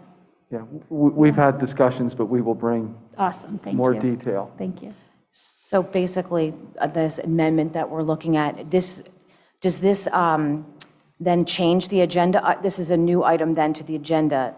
Do we have? No, it's an amendment to the existing. Well, when we amend an item on the agenda, do we allow the public to comment? I think in this situation that you've had two hours of comment on this specific topic and both, points of view or the multiple points of view were presented. I think the public has had a reasonable opportunity to comment on this topic, and that would include the amended. I would rule that it would include the amended motion. Would this amendment include exemptions for mask wearing for students with doctor's notes of different types, and who is the one who determines what types of amendments we are? I would just note that there's a legal requirement to entertain requests for exemptions for mask wearing for students with disabilities that would be affected by that requirement. So that's by operation of law. We would be required to entertain those requests for exemptions from students with disabilities or medical conditions that would be affected by that mask wearing requirement.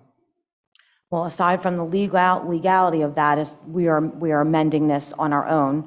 So my question is more not, yes, disabilities, but if a child does not have a defined disability, but yet is not able to attend school in a mask for, if they have an anxiety disorder or, something that's not necessarily requiring a 504 or an IEP, I'm just asking my fellow board members if we are going to put that into the health and safety plan, because if we're going to amend it to this substantial range or whatever and require every student to wear a mask, we have to decide whether we're entertaining exemptions and who gets to decide which exemptions are valid and which are not, even if they don't have a 504, because I would definitely think that there should be much more lenient exemptions, because we have a very vast amount of students that did not attend school this year because their students could not tolerate wearing a mask for 8 hours straight. And so are we going to we're just going to tell them that they are just going to get thrown out of school? Also, how would this be enforced? What if 400 high school students decide they're not wearing a mask? Because I know a lot of them do not want to. How are we going to enforce that? I think these are problems that with this type of just amendment on the fly like this. If we do want to amend, I personally believe that we should send it back to Dr. Stout and let him develop a more developed plan in these areas instead of just voting for it.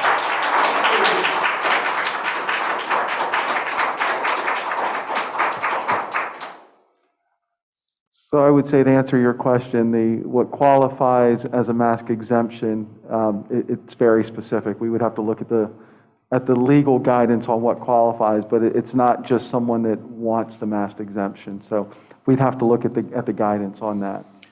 Yeah, I mean, so just to be clear, my intent isn't to change anything that we did last year when we were under the mask mandate. I mean, so whatever process was used by administration, and so my But last motion year, is we were under specific a to government just that. order by the governor. So if a child has chronic migraines and cannot wear a mask, that is not going to be accepted under this rule. And I know, I really do not want to divide our community in this way, because there are many people who are very uncomfortable with this, and you heard from a lot of them.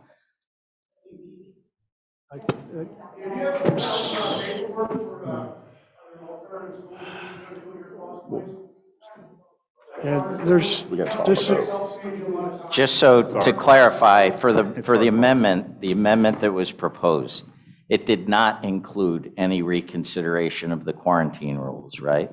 Because you would be departing from the CDC recommendation if indeed you said, we don't want to pay attention to, vaccination status, so on and so. So the only thing about the amendment is whether we're making masks mandatory at the substantial and high levels. Is that what I understand? Correct.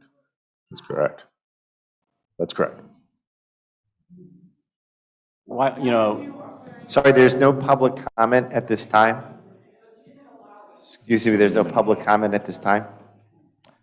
Well, I'm happy with the amendment. When I first read the report here, I was a little confused about what we were going to do.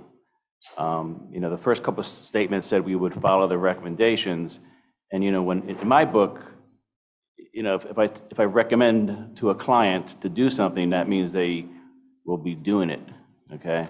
Doesn't mean they are mandated to do it. It's your recommendation. Yes, and it's their choice because it's their pet. But if they are going to bring their pet into a large, arena for a show, they had to follow that recommendation. Thank you very much. I didn't say they were. I have no idea what the literature says. I've been reading this stuff for the last year and a half, and I really can't tell you which studies are really valid and which studies are not. But when I don't know what to do as a doctor, I follow the experts, okay? And the experts in our case are pediatricians. And the pediatricians, the Academy of Pediatrics, these are doctors who have gone to medical school, and then they have, specialized in babies, infants, adolescents, young adults. And it's quite clear what their recommendation is, to wear masks. And in this, our case, to wear a mask when it hits a, moderate or substantial number. This time last year, we were scrambling to educate kids, and the numbers were just about similar to what they are now. I think we did a great job. I know we did a great job with the mitigation factors last year. A mask is not going to, by itself, be the do-all. There are flaws, but there's also flaws in, say, the way people wear seatbelts. But you would still, wear a seatbelt, even if it's not, classified as correctly installed. I mean, that's a lousy example. I'm sorry. But anyway, this is just, it's just one part of what we need to do. Last year, we were doing virtual, and so if we can keep our kids in school all the time, then this one procedure, this one, mitigation factor is well worth it. And, there are exemptions for kids, I understand that, and obviously I think they should talk with their doctors and then talk with, administration, and, for those who need it, they would get exemptions. But, I have 2 kids, and I really resent when people tell me what to do. But we have to worry about all the kids in this district. We can't, be worried about just 1 or 2 or 100. It is our job as school board members to look out for everyone. I think this amendment will, do that in a much better way than was previously stated. So that's my 2 cents.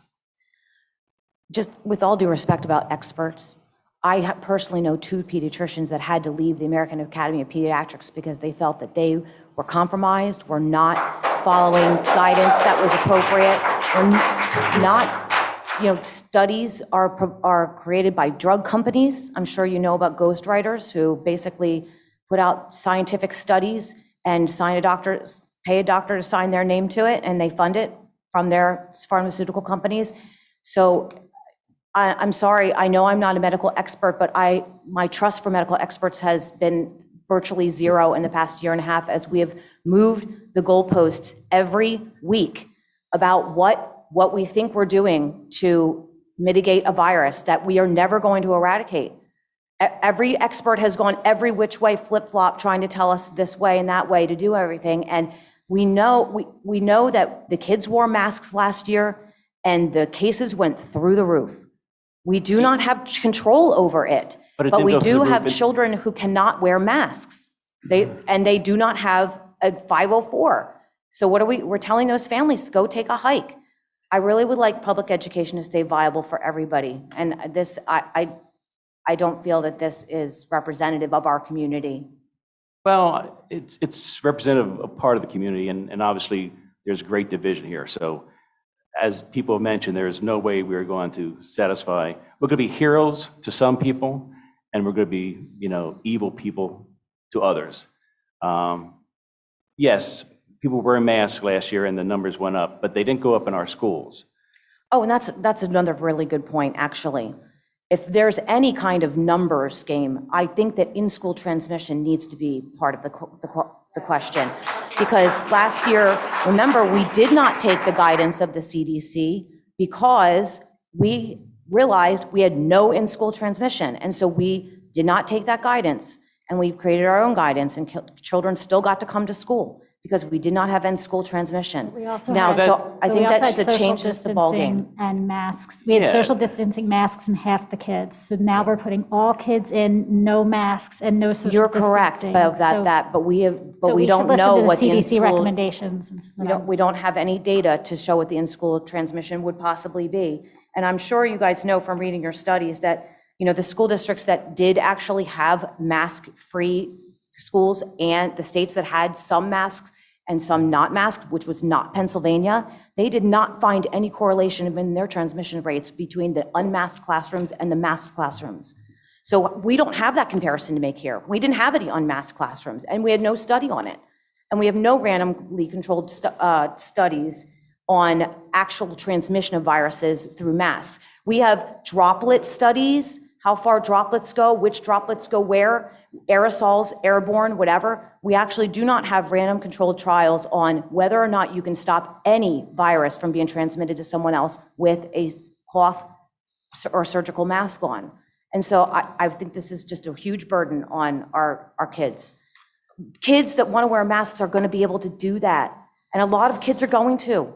So why can't we allow the children who are uncomfortable with that, who feel invisible when they have a mask on, who are too shy to speak up to a teacher, kindergarten class, the week of school, when first week of school, kids cry every day. They're so full of anxiety. So why don't we let the parent decide whether it's appropriate for their kid to have their face covered in front of a teacher that they've never met?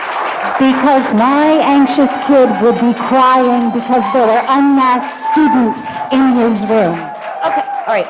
Hey, could I ask a question? Could I just ask a question? Because I really think this board has worked really, really well. And one of the reasons is because we've all respect where we've come from. I have zero doubt of any one of the 9 members' integrity about how they're going to vote here and what they believe is right. Zero, none. I do think that each of us will vote our conscience. I don't know that, none of us have data and are experts and medical professionals. And if we can exchange different, as could the audience and everyone else, can exchange different stuff. So I don't think it moves the dialogue along, or brings us to greater clarity. I think we're this might likely be a split vote, and I think that's okay. I mean, we've had compromises before, and certainly what I'm proposing is a compromise position between, the two extremes. And there's no reason we can't revisit when we have real data, because I think the one point you're making that's real good is, in 30 days we'll be in school and we'll have data for what's happening in our community and our school, and we should look at that because the CDC and all this tells us But if the to data's look at good that. and we say it's because we're wearing masks, we'll never take the masks off. Well, that's not what we did last year. I mean, we looked at every opportunity to move forward. I mean, to be honest with you, I think we have looked, and we did it last year. We started out a little more conservative, and then we said, let's get back, because we said the number one thing, let's get the kids back to school. Let's do that. And this board has moved as a whole body towards that direction. So I have faith, and I'm open-minded about what the data and our local data would tell us, to say, hey, maybe we can move in that direction if we've proven and we see results here that say we don't have community transmission, or it was a hump last year where we went up and it went down. I do think we should follow what we did last year and be more conservative in our approach, and then revisit as we have real data on what's happening and make decisions based on that.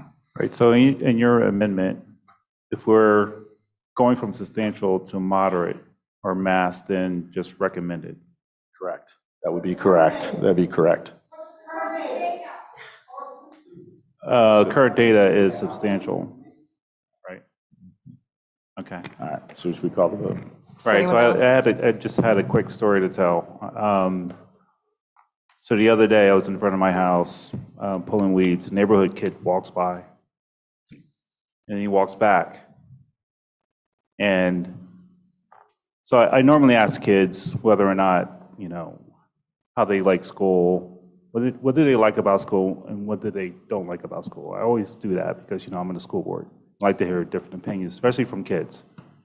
So one of the things he said kind of surprised me, because I asked him, so you looking forward to going back to school? And he said, yeah, looking forward to going back to school. I said, great. I said, well, what do you like about school? Oh, I get to see my teacher and my friends. I said, okay, great.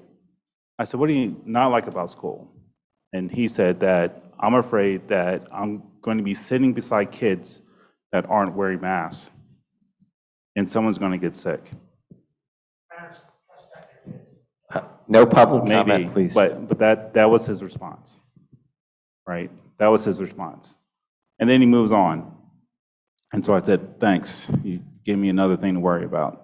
So my concern is for kids who know that they have compromised immune systems, asthma, heart conditions, are they going to be worried and concerned that they're sitting beside kids who don't have masks?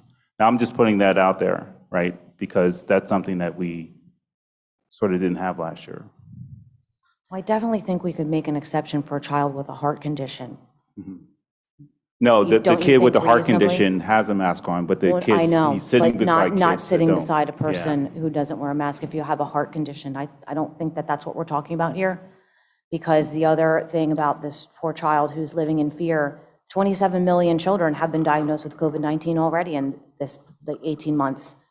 And as my lovely daughter shared with us, Johns Hopkins did an analysis of the 350 deaths and found exactly 0 of them were not children with very serious life-threatening illnesses like leukemia.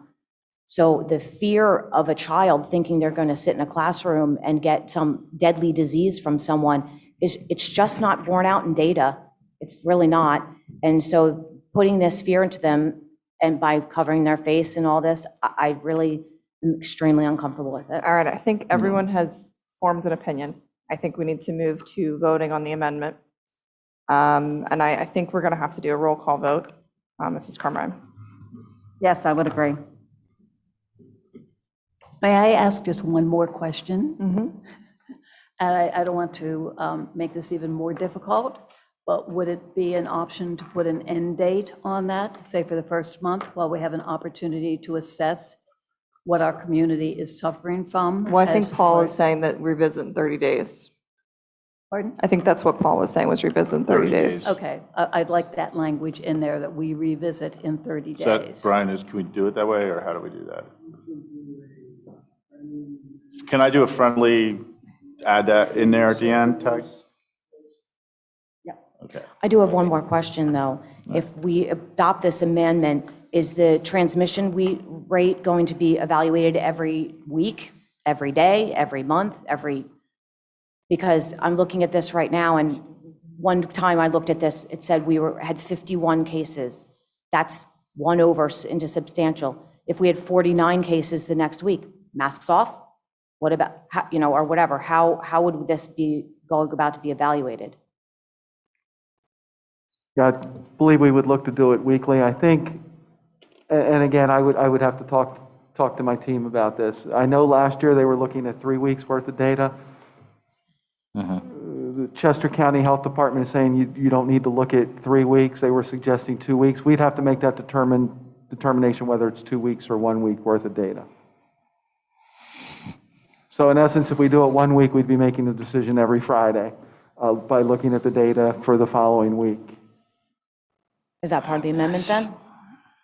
Looking at it each week? I'll leave it to, I'll leave the execution of the Chester County Health Department to the administration to do what's the recommendation of the Chester County Health Department for that. So we did it last year. I think, I don't want to overcomplicate this, and I don't want to over micromanage it. I think, the intent of the amendment's there, and I think you guys, and I have complete faith in our administration team to manage this and manage it properly and do what's logistically prudent, and whether it's 2 weeks or whatever you guys do. I think you guys need This to is the execute on Pandora's this. box that I mentioned, but can we vote? Let's do the vote. This is not a time for public comment. We're actually taking a board vote. I believe you had 2 hours of public comment, as our solicitor said, Mr. so we're going to Seaver? take the vote. Take the vote. Mrs. Carmine. Okay. Mrs. Booth?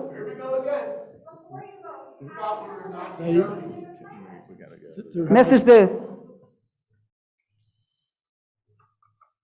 This is your roll call Mrs. vote. Booth? This is your vote. This is a roll call vote. I'm so sorry.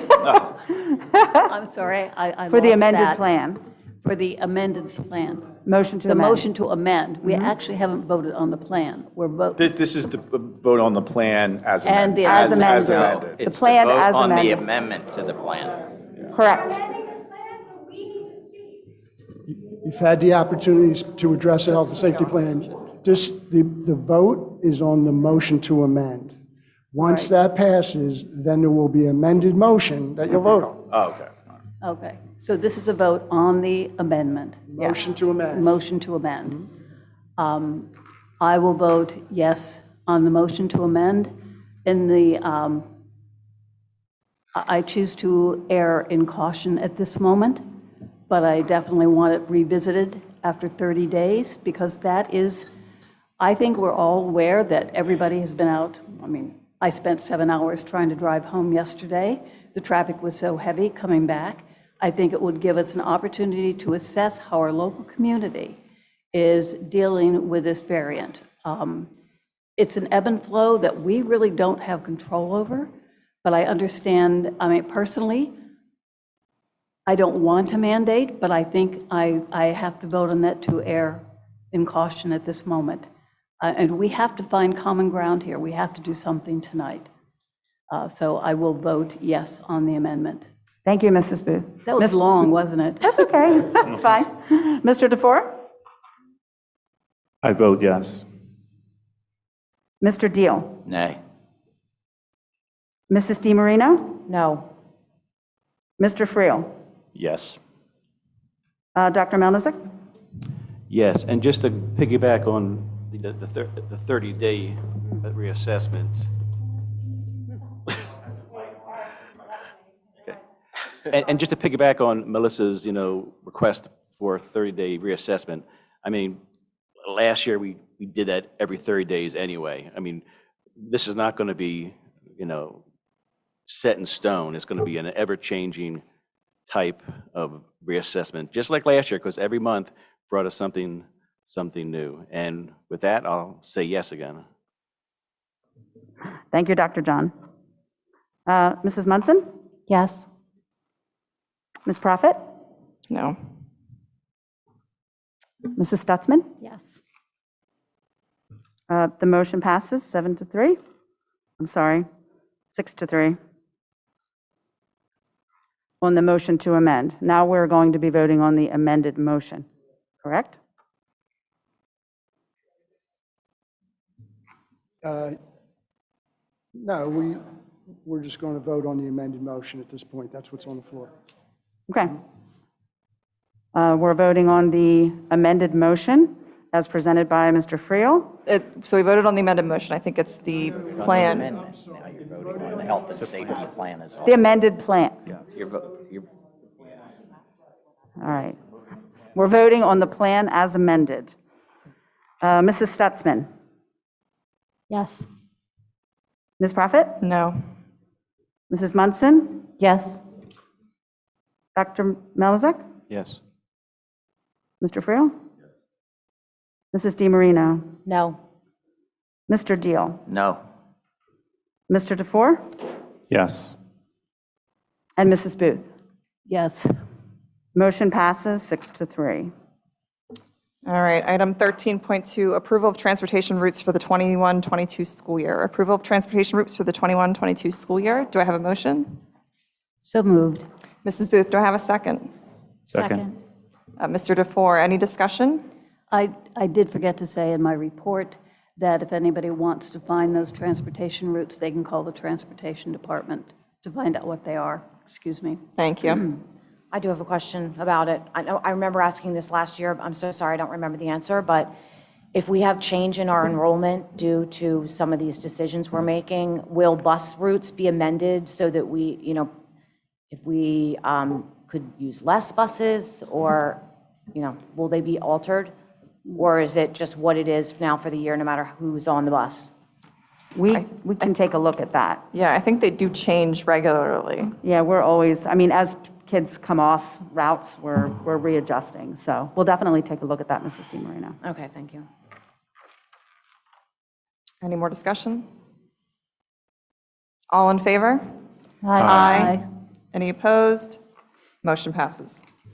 Item 13.3, approval of an addendum to the agreement for transportation of school pupils. Approval of the addendum to the agreement for transportation of school pupils with G&L Student Transportation 980 Hoffmansville Road, Betchelsville, PA 19504 for the July 1st, 2020 through June 30th, 2025 school years as presented. Do I have a motion?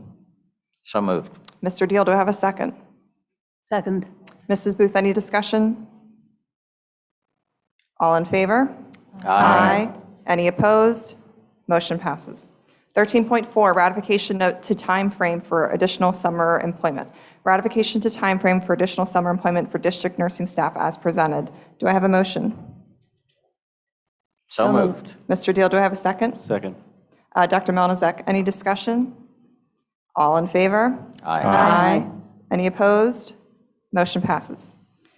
13.5, ratification of an independent contractors agreement. Ratification of an independent contractors agreement with Joanne Recton, to serve as wellness coordinator effective July 1st, 2021, in the amount of $36,000 per year as requested or as presented. These services are being paid through the wellness grant from the Pottstown Area Health and Wellness Foundation. Do I have a motion? Second. Mrs. Stutzman. Mr. Deal is my second. Any discussion? All in favor? Aye. Any opposed? Motion passes. 13.6, approval of student activity club advisors and student officers.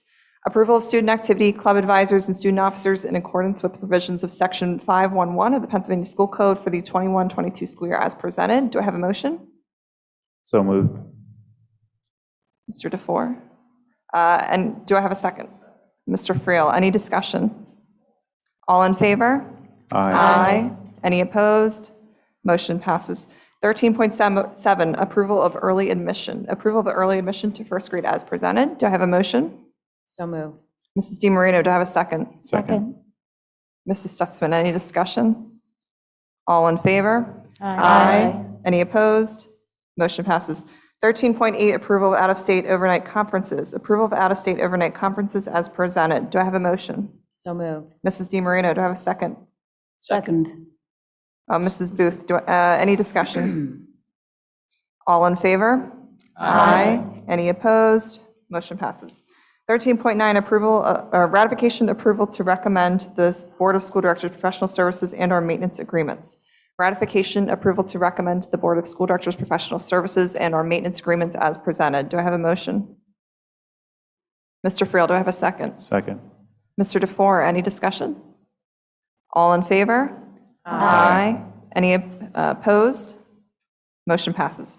13.10, approval of a memorandum of understanding agreement between Pottstown School District, or Pottsgrove, School District and Owen J. Roberts School District for NJROTC cross enrollment. Approval of memorandum of understanding agreement between the Pottsgrove School District and Owen J. Roberts School District for NJROTC cross enrollment as presented. Do I have a motion? So moved. Mrs. DiMarino, do I have a second? Second. Mr. Friel, any discussion? I just wanted to say, I think this is a great idea of joining together so that we don't lose out on any opportunities for our students. So I'm happy to see this go through. All in favor? Aye. Any opposed? Motion passes. Item 14, public comment. Information, proposals, and statements from individuals or delegations pertaining to any item. Speakers are to indicate your name and township of residence. Speakers will be limited to not more than 3 minutes. Please understand that this is not a time for dialogue with the board. Rather, the board will listen to all comments and consider them in future deliberations.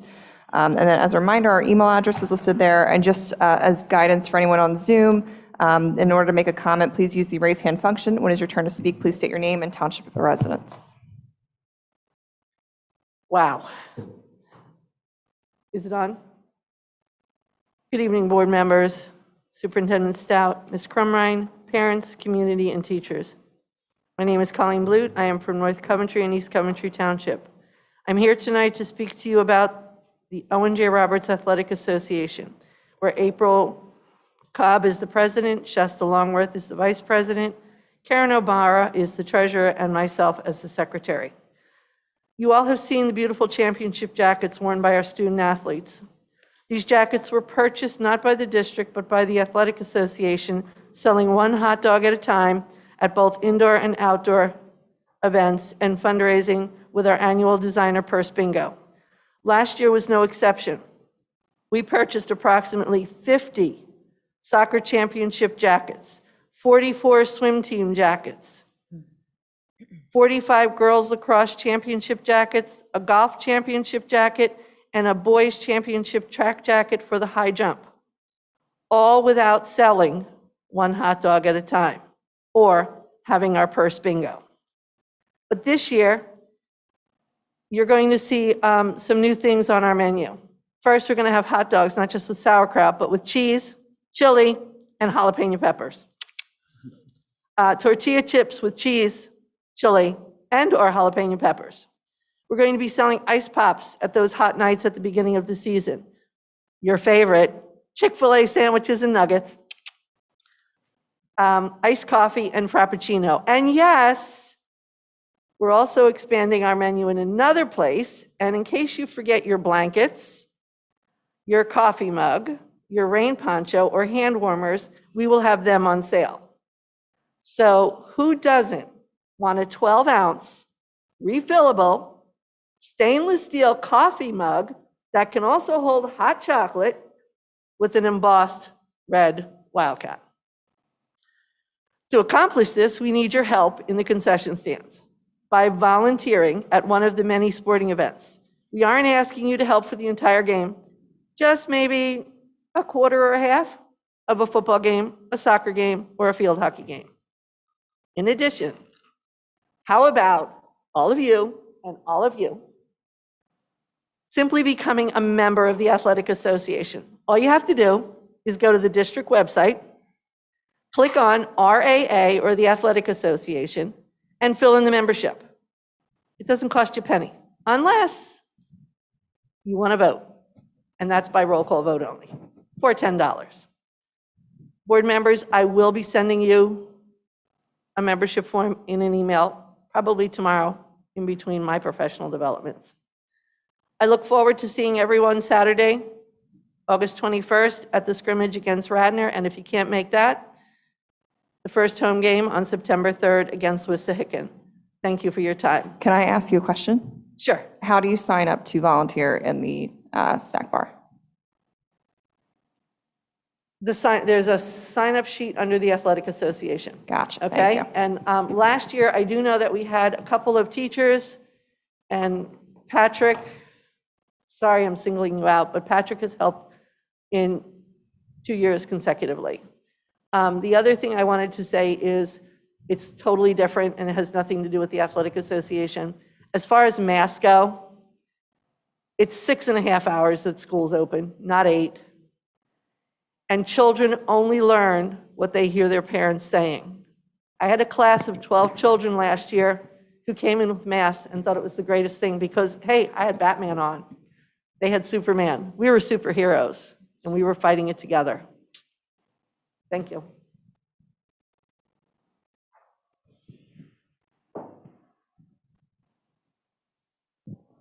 Rachel Morris, East Vincent. I just first wanted to say I really wish that the public had a chance to comment on the amended proposal of this health and safety plan before you voted on it. So now it's been voted on, and you did so without hearing from us and our opinions on that change. With that said, as I approached the parking lot tonight, I couldn't help but notice the marching band outside, probably around 100 kids. No one was masked. They were marching closely in line, in unison, making beautiful music with their instruments, and they were breathing freely.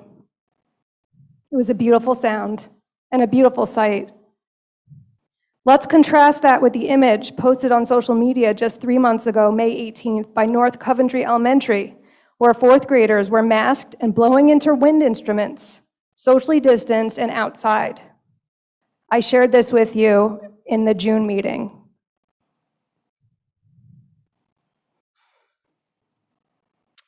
I'm sorry, I lost my place. Let's not go backwards as a community. We were at mask optional over the summer, and then we were told, mask optional, don't worry about this, don't worry about this. You don't need to talk about masks, it's mask optional. And then just like that, it went to mask recommended, which personally is a little too far for me, but I'd be willing to accept that. How did we go from mask optional to then mask mandated like that without even hearing from us? Without hearing from us once the amendment was proposed. That's not right. And now we have 30 days where these kids that were just outside tonight, marching and playing instruments and without masks, it was their choice. Now those kids are going to be forced to wear masks when they start school. Will they even be able to play those instruments? I don't know, you tell me.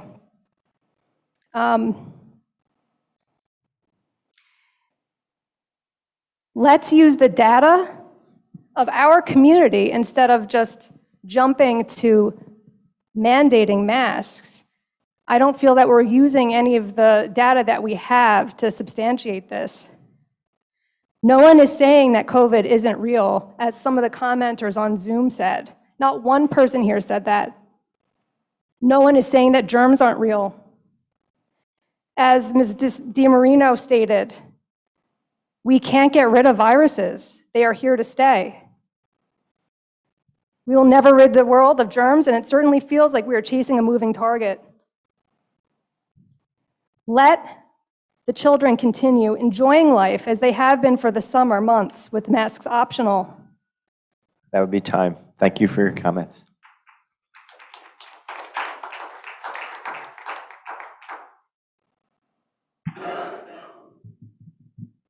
Jonathan Morris, East Vincent. There's a famous painting by Norman Rockwell called The Freedom of Speech. It's part of his Four Freedoms series. In this painting, there is a picture of a man, this is based on a real event, showing up at a community meeting and getting up and speaking. When Rockwell was asked for the story behind the painting, he said the thing that moved him so much is that in the real event, the man had gotten there after the meeting was over and after the vote had been taken, and they let him get up and they let him speak anyway. We got here tonight and we were under the impression that you were going to be voting on one thing, and then all of a sudden a new thing came up, and you guys decided that you had heard enough from us, instead of letting us get up and address the new thing. What's amazing to me is that there's 12 of you sitting up there right now, and only 4 of you are wearing masks. And I'm not going to personally attack anybody and mention names, but one of you up there who is not wearing a mask, who voted yes for this, I watched you cough into your bare hand tonight, which would be considered to be very unhygienic. And if you want to know how diseases and viruses spread, that's part of it. So look at yourselves. I heard a woman on the Zoom call earlier talk about how religion has no place in school. I understand the concept, I understand the separation of church and state, but I don't think religion isn't being practiced in this school or on this school board. I think it's being practiced very clearly. It's the religion of fear. How long and for how often are we going to sacrifice our children to this false god of fear? While 8 of the 12 of you are sitting up there with no masks and coughing into your bare hands, and meanwhile, you're voting to send children back to school with masks on their face. For what? For what? Look at yourselves in the mirror. Take out your phone, hit the little button that flips it back on your face, and look at yourself right now. And if you're not wearing a mask, what the hell did you just vote for?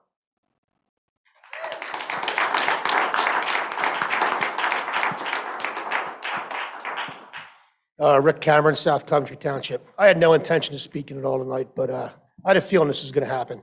I don't know why everybody gets up here and speaks. It's pretty much going on deaf ears. This vote was pretty much predetermined how it was going to go the way it looks. I was raised with you have to look yourself in the mirror every morning. We got 2 Republicans up here. I don't think they even voted Republican for the election. I don't know how you look at yourself. You're supposed to be representing us. How many people have to come up and speak? How many people have been sending data to the school board? It's all unheard. You don't pay attention to anything. And what Jonathan was saying about coughing in your hands, we have another lady over here picking her teeth with her finger earlier, picking a piece of meat out of her teeth. That's pretty good hygiene, Mrs. Booth. Good job. You know, I don't know. Sir, no personal attacks, please.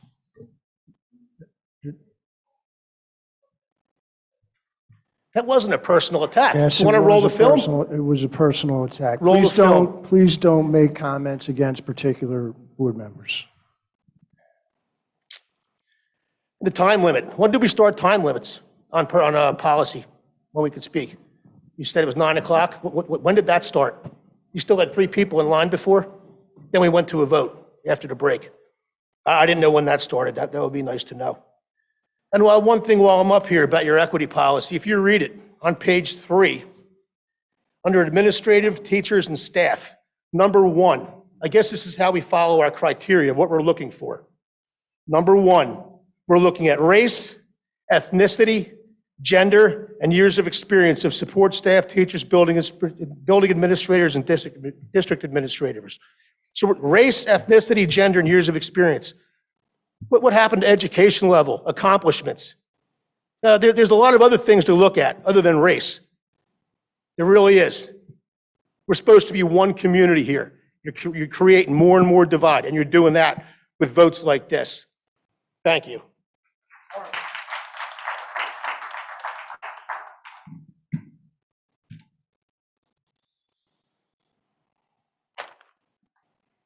Hi again, Amanda Cooper, East Vincent Township.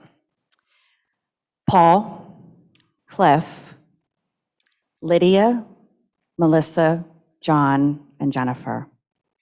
I use your first names because you are not above me. You are my peer, and you were elected to represent me. And shame on you for not listening to me and all the other people up here that wanted choice for their kids' health. You took my choice away. Shame on each of you for thinking you know better than I do. Look me in the eye. Look me in the eye. Ma'am, Shame on all of you for thinking you know better than what I do know is best for my child. Shame on you. There is no emergency order right now. There's no mask mandate. My civil liberties and the right to make medical decisions for my kids do not stop where other people's fear begins. Other neighboring districts, Boyertown, Twin Valley, Daniel Boone, Pottsgrove, Oxford, Avongrove, they have decided to go to give the parents the choice. So I can move not that far away and have a completely different schooling experience and have my right for my kids' health be respected. Shame on you. Some questions. What legally gives you the right as board members to mandate masks? I think Mr. Deal touched on that when he spoke earlier, that you guys have been put in the crosshairs, and you are now mandating masks. You are opening yourself up to lawsuits. So what legally gives you the right is the question. How will you enforce a mask mandate? If a child shows up without a mask on the first day of school and we're in the red, yellow, orange zone, whatever it is, are they suspended? Do they get detention? Do they get sent home with no schooling for the day and just sit and watch cartoons or whatever it is they do? How do you handle exemptions? Where's the clarity on that? I'll also note that Pennsylvania Child Protective Services Code, which is law, defines child abuse as, quote, interfering with the breathing of a child, end quote. Shame on you. What about the 4 suicides in our surrounding areas and 0 COVID deaths in our school district? Lastly, I know of various charter schools that are enrolling and are mask optional, and I will take my money elsewhere. Thank you.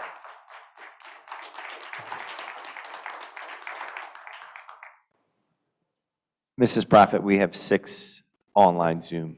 Rachel, that can we haven't let spoken. Dawn speak and we'll go to Zoom and then you can come back up? Thank you. Hello again. Dawn Sweeney, Warwick Township. You do have the local data for Owen J. Roberts. It's on page 1 of the Chester County Monitoring Report.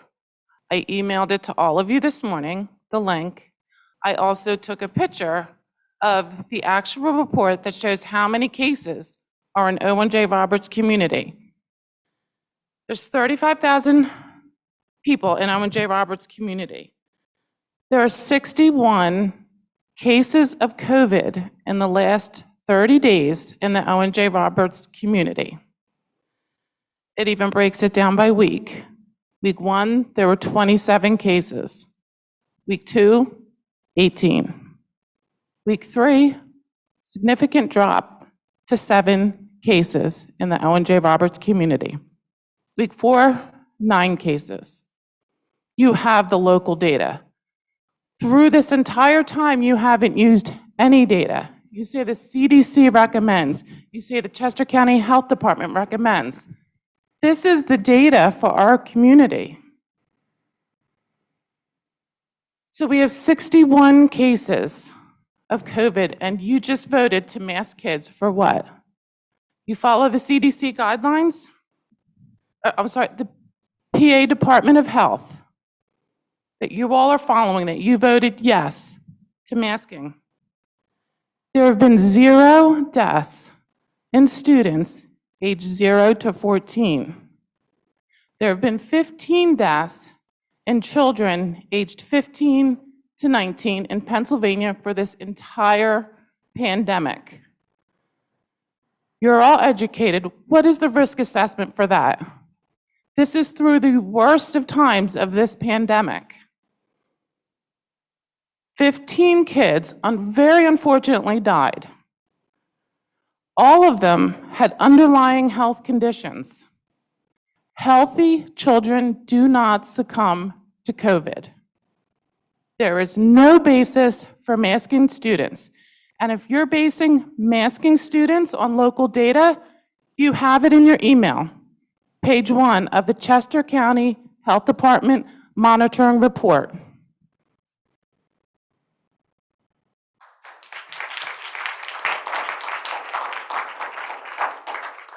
The first virtual public comment is Heather. Heather, please give your name and township of residence.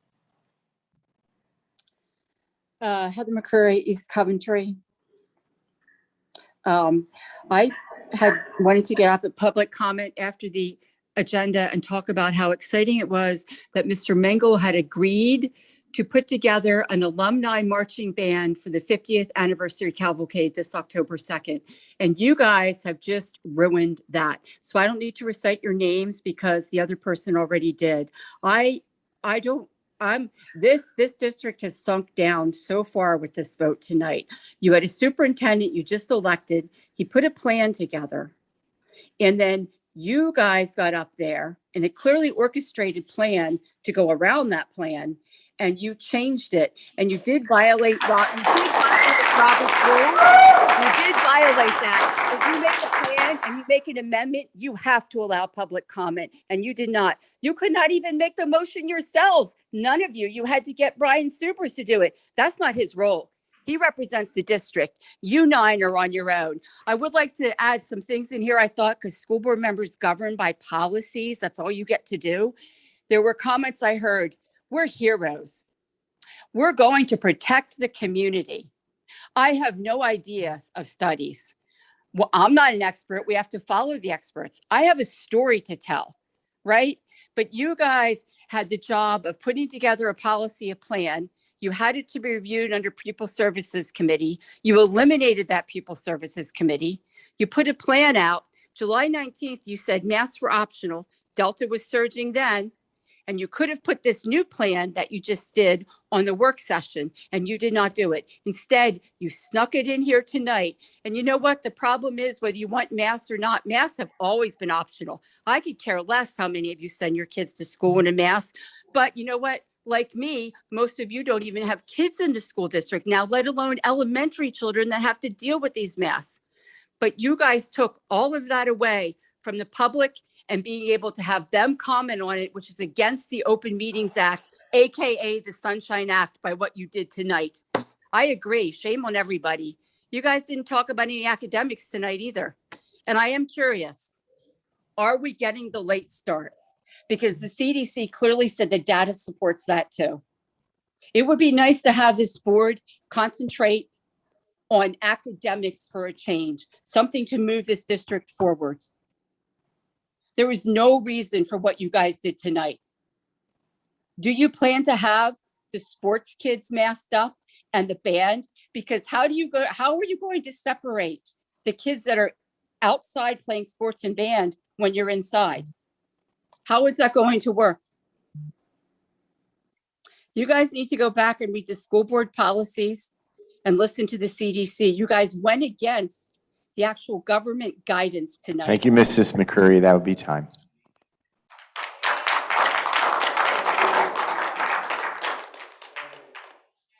The next person is Krista's iPhone. Krista's iPhone, please give your full name and township of residence. Hi, my name is Krista Collins. I am in East Vincent Township. First of all, I wanted to thank Ms. DiMarino and Mr. Deal for their comments and trying to advocate on behalf of the parents. Quite frankly, you two are the only two on the board that listened to the 400 signatures and all of the comments in favor of masks optional. The rest of you really should be ashamed of yourself. Now, I'm also going to make a couple of comments. So if masks and vaccines worked, a country like Japan wouldn't have been having a major outbreak during the Olympics. They were heavily masked and highly vaccinated. Second, as we work our way through the variants, one can assume, and I heard this from a virologist, that as you work through the variants, yes, transmission does go up, and its ability to be more deadly and more severe does go down. As of right now, that's what we know with the Delta variant. So congratulations to all of you for forcing children to wear a mask when you're not following the data. And quite frankly, Dawn Sweeney did your job for you when she emailed you article after article and graph after graph, and clearly none of you even paid attention to it. Now, the WHO and UNICEF put this out on August 21st, 2020. I emailed it to you today, and clearly no one read it. Based on expert opinion gathered through online meetings and consultative processes, children up to and including age 5 years should not wear masks for source control. This advice is motivated by the do no harm approach and considers childhood development milestones, compliance challenges, and autonomy required to use a mask properly. So that blows a hole in pretty much all of your arguments. For children 6 to 11 years of age, a risk-based approach should be applied to the decision to use a mask. Intensity of transmission in the area. I think we've already established that the intensity of transmission in our area doesn't meet what you just did. Social and cultural environments such as beliefs, customs, behaviors, and social norms that influence the community, the child's capacity to comply with the appropriate use of masks, and the ability of appropriate adult supervision, potential impact of mask wearing on learning and psychosocial development, and specific considerations and adaptations for specific settings such as households with elderly relatives, schools, during sports activities, and for children with disabilities and underlying diseases. I would highly recommend you actually take some time to read all of the data that we have taken the time to send to you to do your job. Because if you keep violating Robert's Rules to Order, we are going to get a petition together to get all of you removed from the board and take it back. Thank you for your comment. That's 3 minutes. The next person is Becky. Becky, please give your full name and township of residence. Hi, my name is Becky Malcolm from Warwick Township. I just have to comment and piggyback to what Heather had stated earlier. What you did tonight by making the amendment and voting without allowing public comment is a pure violation of the Sunshine and the Robert Rules of Order. And also, I think, I don't know the gentleman's name, but I have to say, I think it's time that this district gets back to teaching our kids education and not putting the fear of the critical race theory and not wearing a mask into them when they walk into the classrooms. When I send my children to school, I expect them to come home with learning more than just they need to wear a mask or they're going to get sick. And the last thing I do want to say is each one of you sitting up there were elected by members of this district. And I think that you're forgetting that you took an oath to represent the taxpayers of this district. I think it's time you take a good hard look at yourself, the way that you're behaving and the way that you are representing the members and the taxpayers of this district. You blatantly ignored comments, petitions, and everything else that has been sent to you in the past couple of weeks regarding the masks and everything else. I think you really need to take a good hard look at yourself and get this district back to what it was, because everybody sitting up there is making a joke out of this district right now.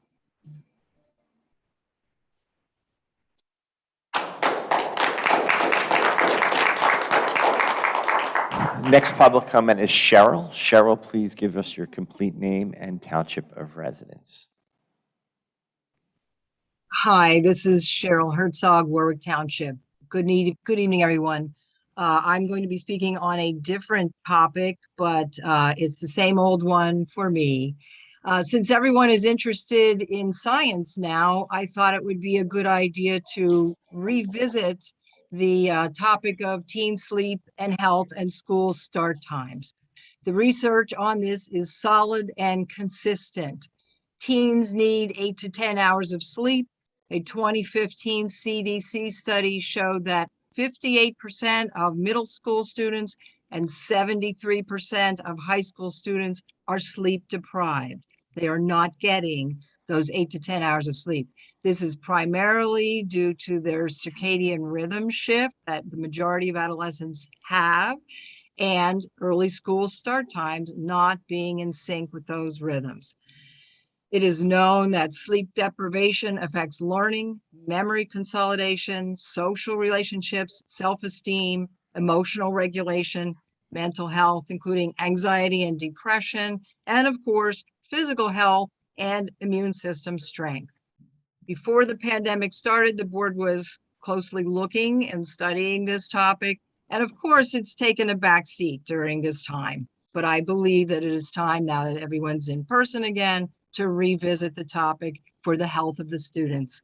Thank you.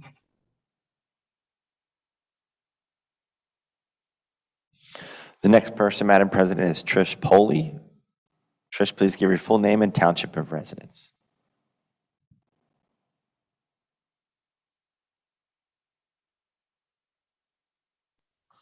Hello, Trish Poley, West Vincent. I just want to say this is enlightening. Thank you to the board. Oh my gosh, thank you to all the educators. Thank you to the amazing staff we have. And I cannot thank them enough. Lynn Kessel, high school teachers, you guys, applaud, you're amazing. I just want to say, again, I spoke earlier about mask mandates, and I think how important to follow science. Like, you know, you're a school board, you're a, school, you follow science. This is what you guys do. I love science. My children love science. This is what we do. I don't want to get into stats this, stats that, or beliefs or political nonsense. We are one community. We should care and love our children, and that goes without saying. I know I only have limited time. I just want to say thank you. Thank you to the board. Thank you for sitting up there and getting the positive and negative barrage of comments. You guys are there. You got voted in. You guys are doing something. You guys are heroes in some respects. Like, that's amazing what you do every day, or not every day, but in any event, I just want to say bravo to you guys, bravo to teachers, bravo to support staff. It's going to be tough. I can't deny I'm happy with mask mandates because it's following science, and science says, you're healthier with universal mask mandates. So bravo. And if it goes low to, substantial or what have you, then okay, great, whatever. But I just want to say thank you. So I'm taking my time right now to say thank you to all the teachers, staff. You guys are wonderful. You have my adulation. I will end. Thank you so much. The next person is Madeline. Madeline, please, your full name and township of residence. Hi again, it's Victoria Watson. I am in East Coventry, and I do want to thank the board for especially, and everybody that supports following the science. I do want to mention, I really agree with the people who brought up the school start times. It is again something we should be going with the science on. I agree with that. I wanted to respond to what someone said earlier about Japan would be a success story if masks and vaccinations worked.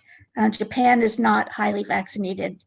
For as advanced as they are in so many other things, they've had a hard time vaccinating. I also wanted to make sure that people understand that surviving COVID does not mean that you've completely recovered all the time.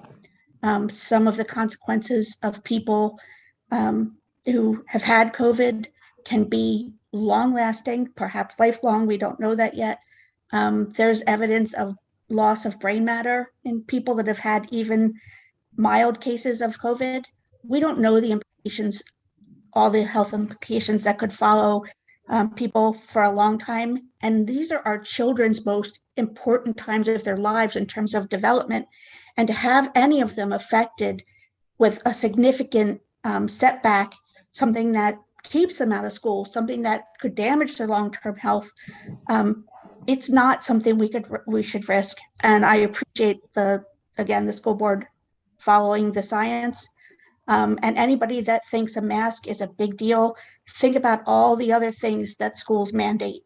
In fact, government mandates. You have to send your kids to school. You can't send your kids without vaccinations. And there's so many things that we do for our kids and for the community. And this is just another one of those things. And if you don't like it, then do what I was planning to do. If we didn't mandate masks, at least at the beginning of the year, is go someplace else. That's what I was thinking about doing. Luckily, I don't have to think about that yet.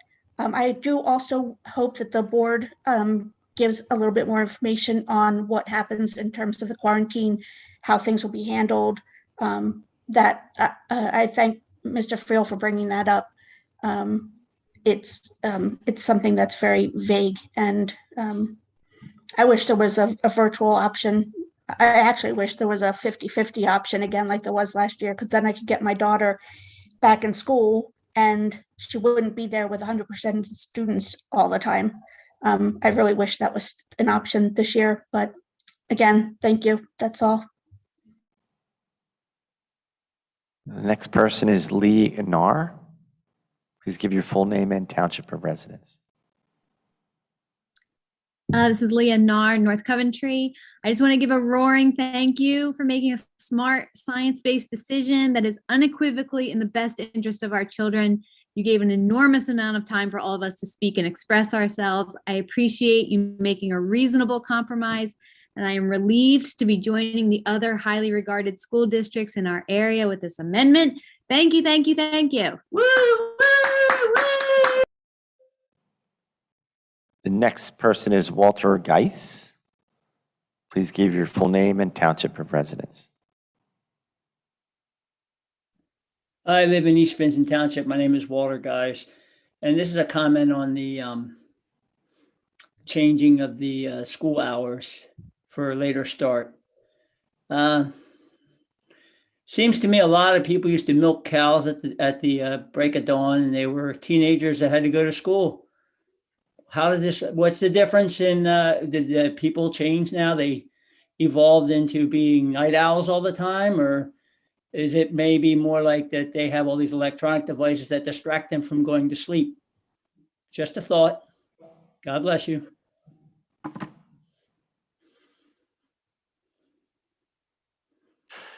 The next person is Mark Wolfrey. Mark, please give your full name and township of residence. Yes, my name is Mark Wolfrey. I'm in South Coventry. And I just want to let you know that another high regarded community school, our right next door neighbor that we share a lot of border with, just voted to have no mandatory mask wearing. That would be Springford School District.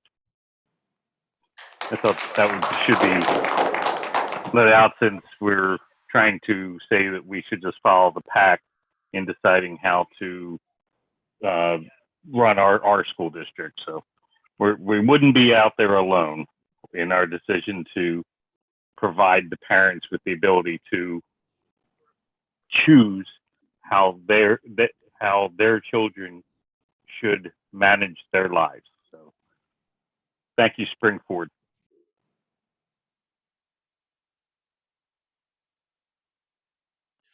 The next person is Kochig.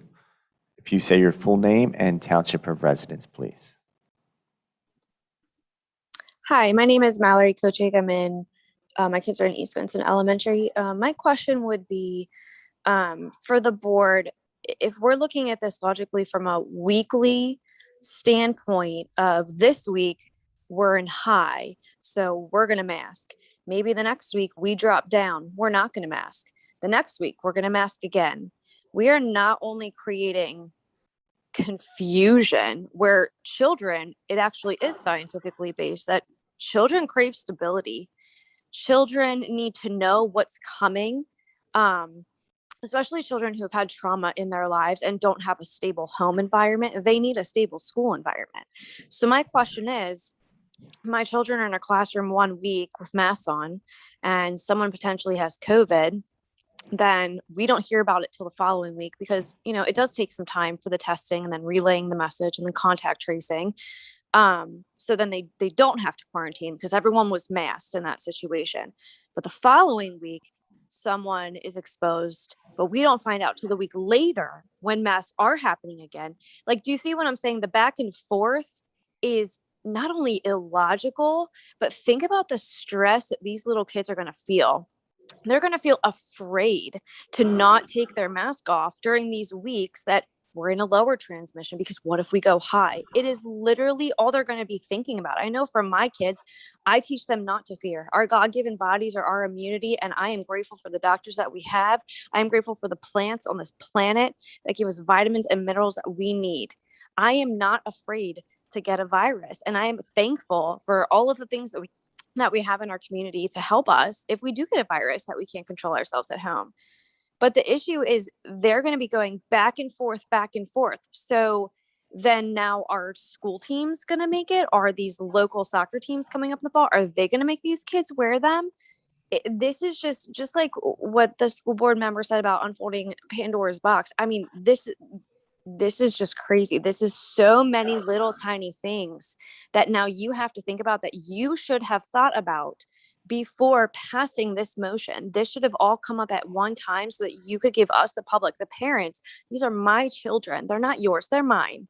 And I make their decisions. And I want to know what your plan is before you just pass it willy-nilly, very sneakily at a meeting. I just think it's very unfair. Now you have 8,000 questions that you're going to be fielding. And because there's no state mandate, you will be having a lot of exemptions coming from myself.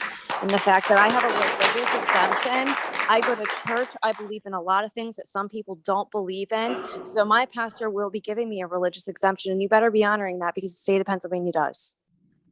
Thank you. Thank you. Mrs. Prophet, can I ask that we limit public comment to bring the meeting to a close? I do have a 6:30 a.m. flight tomorrow, and I still have work to do when we get home, and it's been 4 hours and 15 minutes. Okay, we'll be here till 1 a.m. then. How many comments do we have online, Paul? One? And we have two in line? Yeah. All right. Gary W. Full name and township of residence, please. Good evening. My name is Gary Walk. I'm East Coventry Township. Earlier tonight, it was said that no matter how you guys voted, you were going to anger some people and make other people happy. It's very obvious. If the vote had gone the other way, it would be the other side saying, I'm taking my kids out of school. I don't envy your jobs at all. That said, you guys made a vote. We have to abide by it for now. And that's just the way it is. And so now the vote's over. Let's get back to school and go Wildcats.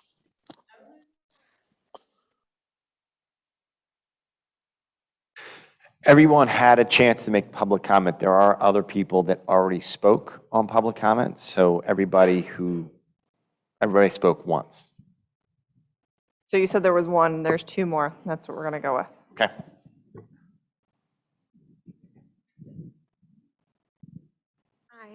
Tavener Bonsall, North Coventry. I have a couple of comments. Regarding kids needing stability and consistency, I completely hear you. My oldest has ADHD and can be an absolute nightmare when he doesn't have consistency. High numbers of kids in quarantine is a heck of a lot more disruptive, though, than if masks are required that week or not. In regards to Japan, outside the Olympic Village that someone brought up, bars were packed and no one was masked, so it's not shocking that the numbers are through the roof, which as was suggested. I also heard laughs at the chickenpox comment earlier regarding how contagious the Delta variant is. Chickenpox is insanely contagious, but we don't see many cases because most of our kids are vaccinated, which, if I'm not mistaken, it's a required vaccine for public school. And the still unknown long-term effects of COVID are what I'm most concerned about and why I wanted the masks to be required when we're in higher limits. The loss of smell and taste that so many experienced or still are experiencing is literal brain damage that eventually gets corrected. And I find it hard to believe that that's the only brain damage that's caused by this virus. And I want to point out that as passionately as many people in here feel, there are just as many people feeling just as passionately on the other side. If the local community stats are low, masks are going to be optional. Week by week data checks, it sounds like a compromise, which is what we're supposed to do. If we wait for our own data inside the classrooms, we'll have already pushed the snowball down the hill, and there's a full month of disrupted classes, kids in quarantine, and an absolute nightmare for teachers trying to ensure that every child is getting instruction. So no one in here is being ignored, and this is a compromise.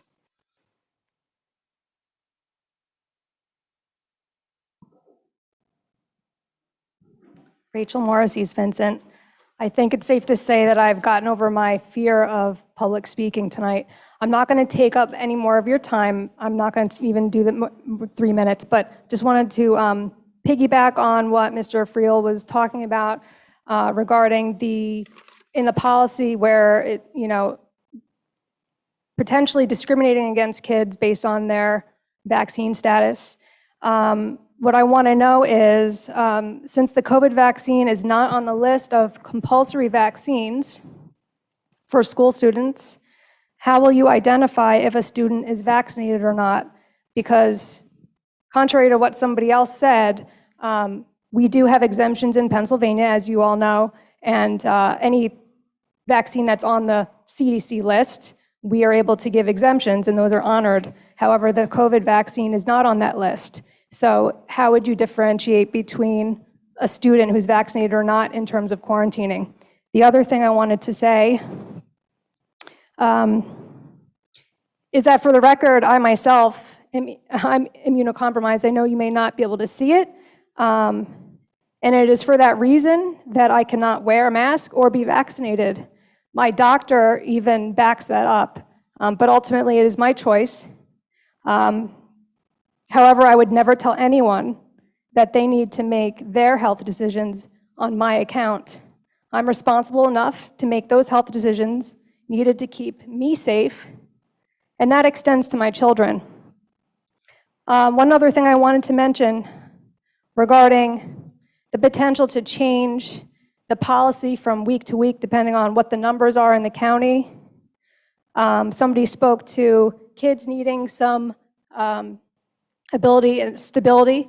Another aspect to that is that, especially young children, how can they differentiate how they're safe when we tell them, you're not safe this week, you have to wear a mask. Then next week, well, now it's okay, you don't have to wear a mask. And then back and forth, back and forth. That's another thing that I think that you guys need to consider going forward with this. Thank you. All right, we're going to move on to item 15, which is board discussion and follow-up. Do we have any board discussion or follow-up? I just want to say one thing. I do apologize to the lady on Zoom. I did not want to imply that any of us up here are heroes. When I am passionate about something, I unfortunately become more inarticulate. The only there I go again. The only heroes, I think, are really our administration and the teachers who have to go back in the front line in a couple weeks. So there you go. That's it. Anyone else? All right, item 16, board requests for information. Any requests for information? I think we got a lot already. I just got one request for and we can push it to the 16th working session. It's just to bring the board up to speed on the academic assessments. I know we lost a lot of time last year with COVID and stuff, and I think we had talked about it before, about how we're going to get the assessments to see where kids are at. So if we could just put that on the agenda for the working session. I think that would fall under curriculum. And Thank you. would we be able to get an update on status of the air filtration systems for our buildings? I guess Yeah, on we can board lump line that or under something? buildings and ground. Yeah, thank you. Else? All right, I'm going to adjourn this meeting. Thank you.